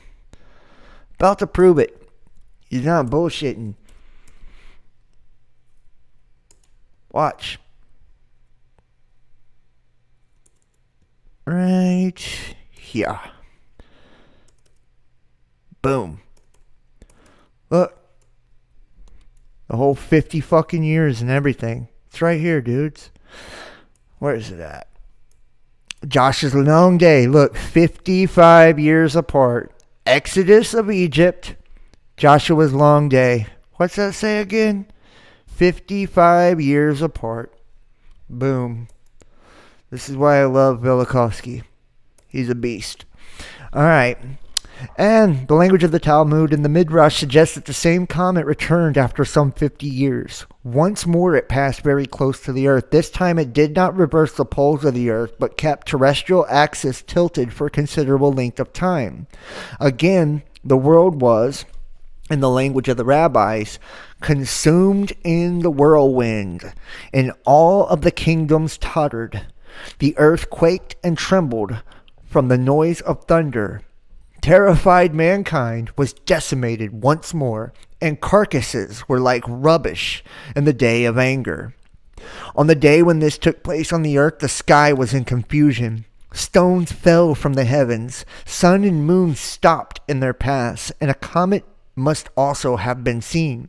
Habakkuk describes a portent in the sky on that memorable day when, in his words, the sun and moon stood still in their habitation. It had the form of a man on a chariot drawn by horses and was regarded as God's angel. And that's so fucking crazy because Apophis, right, steals the sun. Right? He's got like a chariot that steals the sun. And I told you guys, I think I told you how my oldest son had a dream of a rider on a black horse. Right? He was in like a black suit of armor and a giant. And he had a chariot, and he was dragging the sun behind him. Weird stuff. Weird stuff. My kids are weird, too. Yeah. In the King James Version, the passages read, His glory covered the heavens, and His brightness was the light. He had horns coming out of His hands. Burning coals went forth at His feet. He drove asunder the nations, and the everlasting mountains were scattered. Was thine anger against the rivers? Was thy wrath against the sea? Thou didst ride upon thine horses and thy chariots of salvation? Thou didst cleave the earth with rivers. The mountains saw thee, and they trembled. The overflowing of the water passed by. The deep uttered his voice. The sun and moon stood still in their habitation. At the light of thy arrows they went, and at thy shining of thy glittering spear. Thou didst march the land in indignation, and thou didst thresh the heathen in anger. Thou didst walk the sea with thine horses, and thou the heap of great waters. Now check this out. Look at what he says. The light of thine arrows and the shining of thy glittering spear. What's he talking about?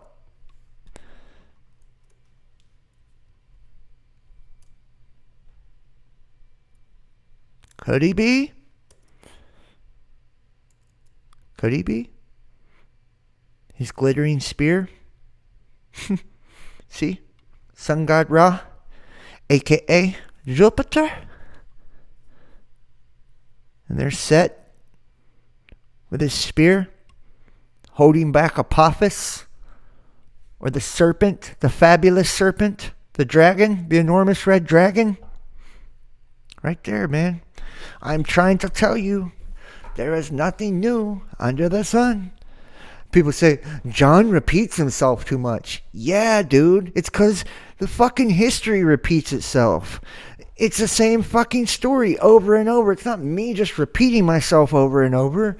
Everything repeats itself over and over. That's why. Thou didst march to the land in indignation. Oh, okay. Scriptures have for some psychological reason rooted in the readers. Since the text of scriptures have for some psychological reason rooted in the readers the quality of being easily misread, misunderstood, or misinterpreted, I give also some of the passages of the 3rd chapter of Habakkuk in another modernized reading. His splendor over all the sky, his glory filling all the earth, his radiance is a lightning blaze. On either side flash rays. At his step, the earth is shaken. At his look, nations are scattered. The ancient hills are shattered. Mountains of old sink low. Art thou wrathful at the sea, that thou art storming on the steeds, upon the chariots in triumph? The hills writhe at thy sight. The sun forgets to rise, the moon to move, before the flashes of thy darting arrows, before the sheen of thy lightning, thy lance. Thou trampest earth in fury. Thou art threshing the peoples in thine anger. With the earth disturbed in its spinning on its axis, the mechanical friction of displaced strata and magma must have set the world on fire. The world burned. The Greek story of Phaethon will be introduced here because of the interpretation heard by Solon during his visit to Egypt. Phaethon, the Greeks, as well as the Carians and other peoples of the shore of the Aegean Sea, told of a time when the sun was driven off its course and disappeared for an entire day, and the earth was burned and drowned. Same thing will happen again this time, by the way. Just saying. Whenever this thing passes and scorches our asses on fire, and it looks like Terminator 2 Judgment Day everywhere, right? You know, when people's like holding on to the fence and shit, and they're just like a ash. Yeah. Hopefully that's not you, but I'm just saying, like, that's what it'll look like. So whenever that happens, then as the thing passes, it pulls up the waters in its train, and then boom, pulls all the tsunamis over the land, right? And I also believe that will be the time where the land starts to shift up and rise and fall. As the thing approaches, that's when the earth begins to shake, the land begins to shift, rising and falling, all taking place, fire, brimstone, right? Followed by the water. And it's all washed new. It's like fucking earth has just been recycled or something. It's craziness. Yeah, many authors have dealt with the story of Phaethon. Oh, okay, the Greek legend says that the young Phaethon, who claimed parentage of the sun, on that fatal day tried to drive the chariot of the sun.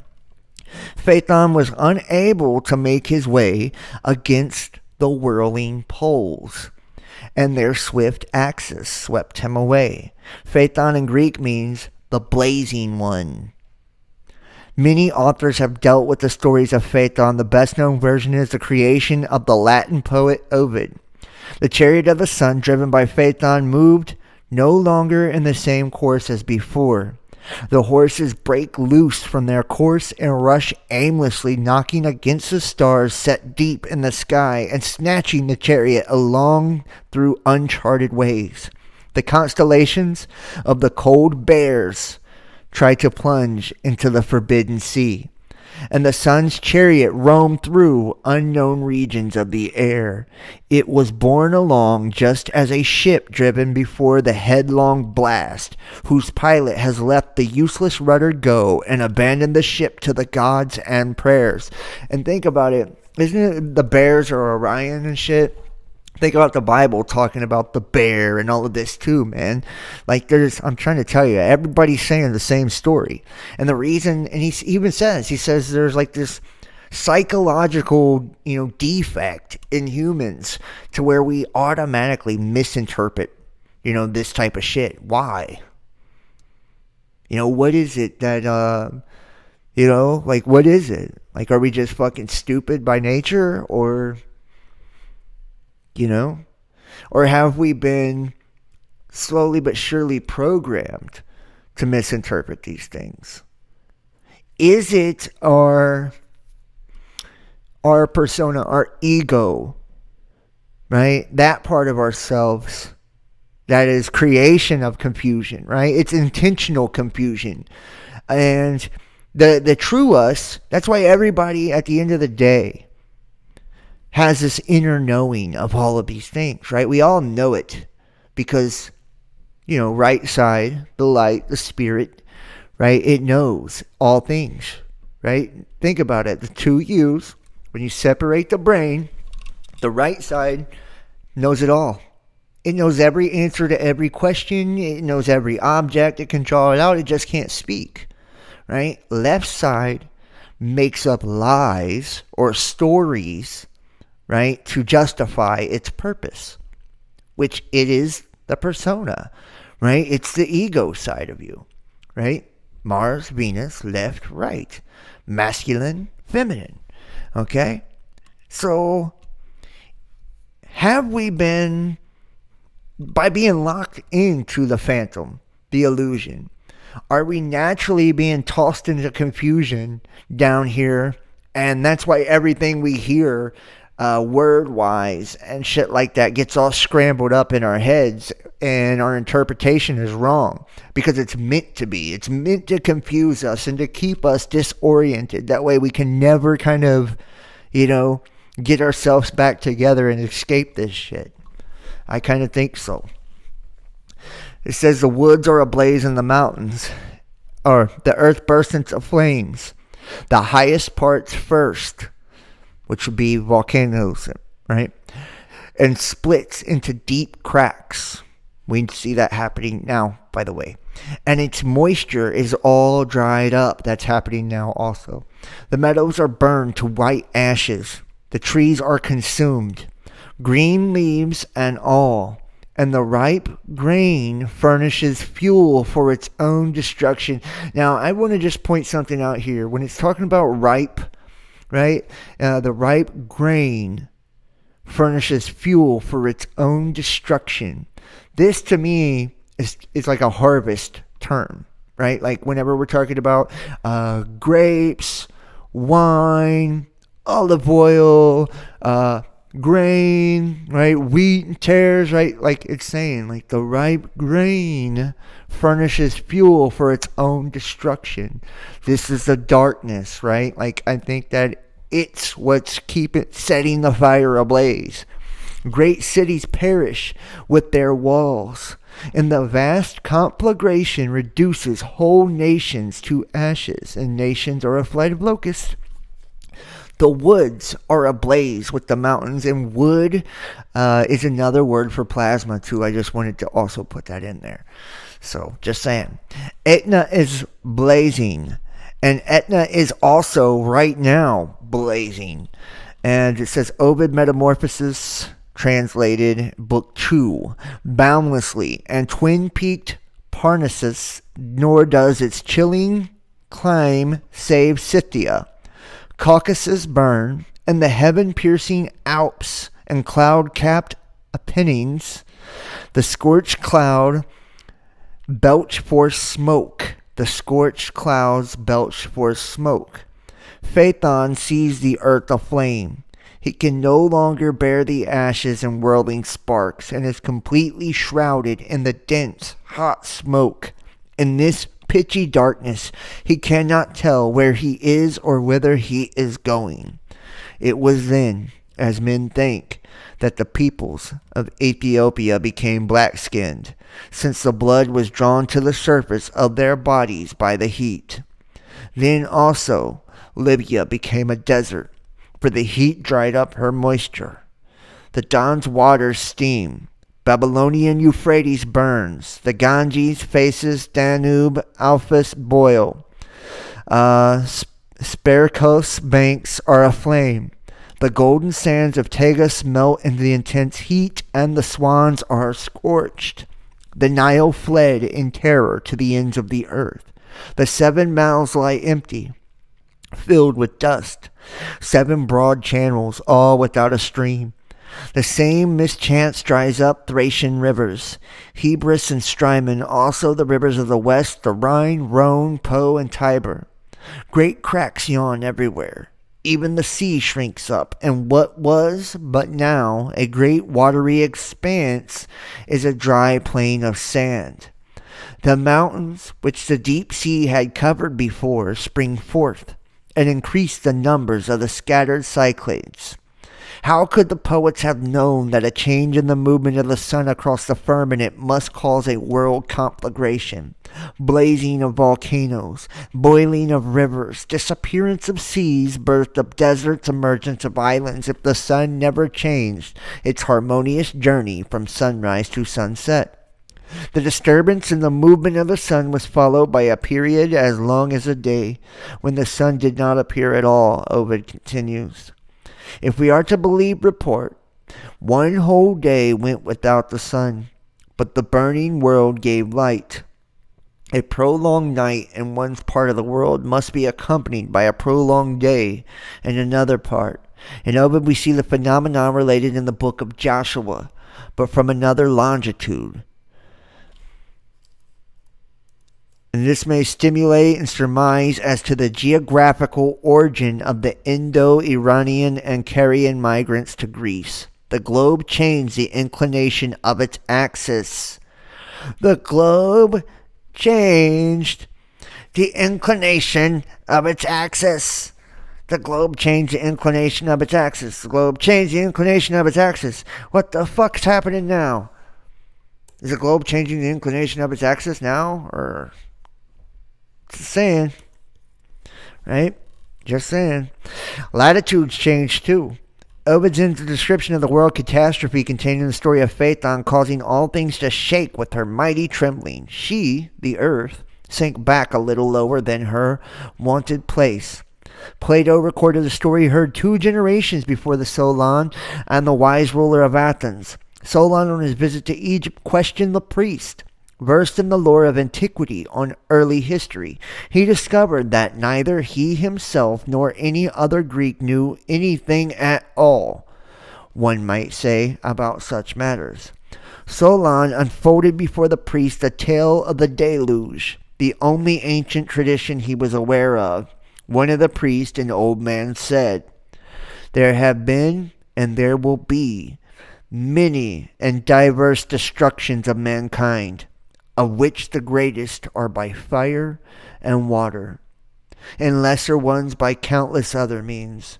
For in truth, the story that is told in your country as well as ours, how once upon a time Phaethon, son of Helios, which is the sun, right, yoked his father's chariot, and because he was unable to drive it alongside the course taken by his father, burnt up all that was upon the earth, and himself perished by a thunderbolt." Jupiter's thunderbolt, Zeus's thunderbolt. That story, as it is told, and I think they're talking about Venus too, by the way. Venus is the son of Jupiter, dude. Is what it looks like. Venus, and a lot of other tales too, was said to orbit Jupiter and became like the burning comet it is now around the sun. So I wonder if this would be like the son of Marduk or something. Just saying. I'm just trying to put it together here. The truth of it lies in the occurrence of a shifting of the bodies in the heavens which move around the earth, and a destruction of the things on the earth by fierce fire, which recurs at long intervals. The Egyptian priest explained to Solon that in these catastrophes... Oh, shit. Let me find my place here. Here we go. That in these catastrophes, the literary works of many peoples and their learned men perished. For that reason, the Greeks were still childish, as they no longer knew the true horrors of the past. These words of the priest were only an introduction to a revelation of his knowledge about lands that were erased when Greece also and the entire world were visited with heavenly wrath. He told the story of a mighty kingdom on a great island in the middle of the Atlantic Ocean that submerged and sank forever into its waters. Atlantis.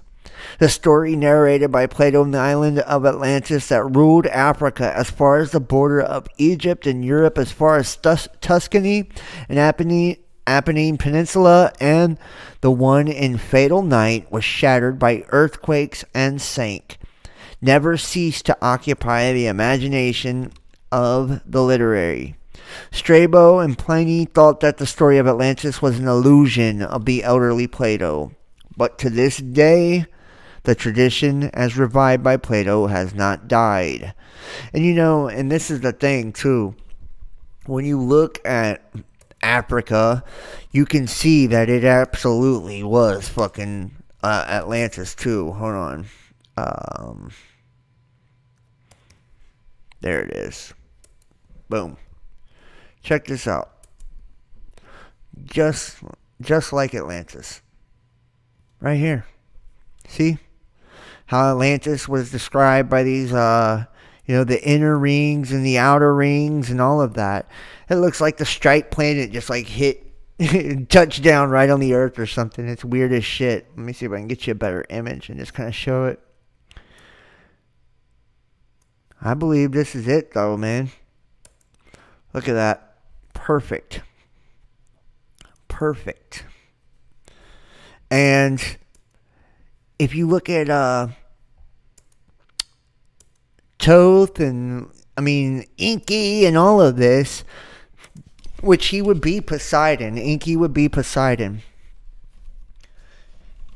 They went and they founded new civilizations after some of these destructions. In the Lost Book of Enki, they went to 3 different parts of the world, I believe.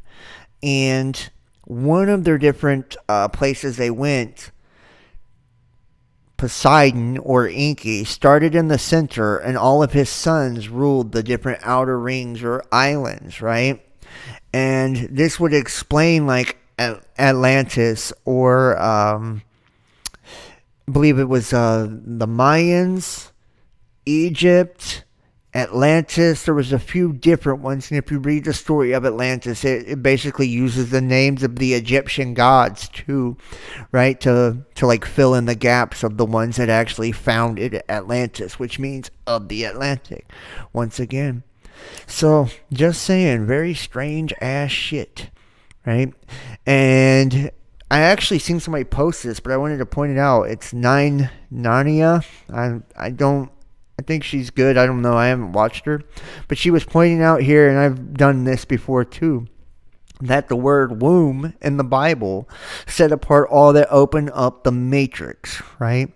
The womb. And this is when I'm talking about the whole womb theory, right? It's a womb inside of a womb inside of a womb inside of a womb. The whole egg of consciousness concept, right? Which is the matrix. And these different objects that are being crashed into each other, is this like, what we would call the whole star in a jar concept, or the, what is it called? But basically these explosions creating, the expansive energy over and over and over, creating new celestial spheres. And these are the archons, these are the planets, these are the watchers, and it's our energy being harvested, right? And separated and purified over and over and over into smaller and smaller fractals, smaller and smaller pieces to create new celestial spheres, new stars. And we are the fallen, and we are the ones that are actually doing all of this, and it's our light that's being used to create these worlds or these stars that are down here with us and separated from the heavens above. That would mean we were the fallen, right? And we are trying to separate ourselves from the light, and we're trying to kill God. I don't feel like I'm part of that, but I'm just saying. And just to throw in some shit too, just like the days of old, just like, back then, right now, that dust swirling across the earth once again. Matter of fact, they're saying now that the Saharan dust is back. It's back. So yeah. And you see here, the island of Atlantis existed a confederation of kings, great and marvelous power, which held sway over all the island and many of the other islands, and also part of the continent. And moreover, the lands were here within the straits. They ruled over Libya as far as Egypt and over Europe as far as Tuscany. In the 19th century, ships sailed over the Atlantic Ocean to explore in beds in search of Atlantis. Before the Second World War, scientific societies existed in the sole purpose of exploring for the problem of the sunken island. Much speculation was offered. And you see, it wasn't a sunken island. The water just shifted, man. The water just shifted. And everything that they described, too, by the way, is explained right here, with it being in Africa. Just saying. Now, I'm going to go ahead and wrap tonight's show up with this. Earth's North Magnetic Pole heading towards Siberia, and scientists now know why. Do they? Easy to think of the magnetic poles as features are set in stone, but poles are not stationary and remain a permanent state of flux. Since it was first documented in the 1830s, the North Magnetic Pole has wandered some 2,250 or 1,400 miles across the upper stretch of the northern hemisphere in Canada towards Siberia. Between 1990 and 2005, the rate of the movement accelerated less than 15 kilometers per year to around 50 to 60. New study published this week in the Journal of Natural Geoscience argues the change could be explained by the toing and froing between the two magnetic blobs of molten material in the planet's interior, causing titanic shifts of its magnetic field. And I actually have the abstract right here, which I'm going to drop in the chat for you guys.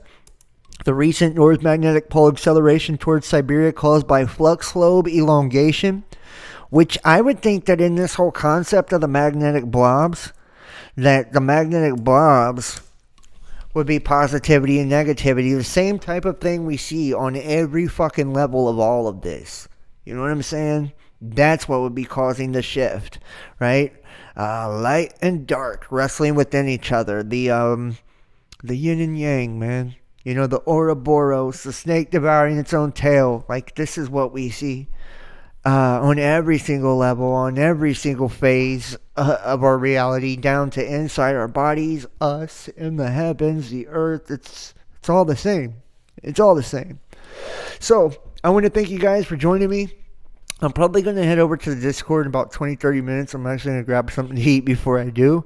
If you guys want to join me, I'll make sure to post at or mention at everyone when I'm over there. And if you can't get in, just give me a second. I got to change the permission so everybody can just hop in there. I'll be in like the Best Damn Fam room. If you guys want to join and chat, it's just going to be a chat. I'm not doing a show or anything like that, just a chat if you guys want to hang out too. Everybody, please hit the like button. And share this link. They are hiding me on all the channels now. Make sure you subscribe to all our channels too, like especially our YouTube channels and Facebook. My third channel is John Keane, by the way, and it's on all my other channels. Please go sub that if you haven't. Please sub Best Damn Podcast too, and this one as well. Make sure you're clicking on notifications and share these links, whatever social media or content platform you're watching on. Follow us on DLive, Facebook.com/bestdampodcast. That's our Facebook. We're suspended from live streaming right now, but I'll be back eventually, I'm sure. And please donate and support to the channel. We're still a little shy of our monthly goal. And I would love to reach it because I hate doing the donation thing. But I would really appreciate it if everybody could step up and support. PayPal, Venmo, Patreon, Cash App, and Facebook Messenger. I did upload the last private show to the Dropbox. So if you've supported and you need the link, text 513-393-2396 or email therealbestdampodcast@gmail.com. I've already posted it to Patreon. But I'll make sure to post it to the YouTube memberships and the Facebook subscriptions after this. I just forgot. So yeah. What else here? And if you want to be and I've seen all of your texts and emails that want to join, you know, and help. I need clerical, I need web design, graphic design, all that kind of shit. If you do music, anything that could help me with the production of all of this and the expansion of the community, please reach out, text, or email. Don't think I'm blowing you off. I'm just going to take a day and, you know, talk to everybody on the same day. That's just how I am, man. There's only one me. And, dude, I swear, I'm stretched so fucking thin. You know, I'm like, what is a fruit? Like a fruit roll-up? You know what I mean? You just, like, poke your finger through it and just, you can see the finger because it's so thin. Okay, yeah, sorry, I'm weird. All right, guys. John Keane channel. Yeah, hopefully Justin comes over there too. I would like a funny, vulgar person to hang out with tonight. I love you guys. And thank you guys for all that you do. Seriously, I really appreciate you all. I really appreciate just watching, you know, participating, and you give your hard-earned money, your hard-earned time. Do you earn time? Your time, your allotted time, and your energy. And I'm an energy vampire, so I love it. No, I'm just playing. But I really appreciate all of you guys. Thank you so much for everything that you do. You guys are awesome, seriously. And I can't tell you how much, how grateful I am just for everything. So, all right, y'all. I will see you in about 20-30 minutes. Remember, Jesus is the truth, way, and life. God bless you guys. I love you. And I will see you next time. Y'all have a wonderful weekend. Peace.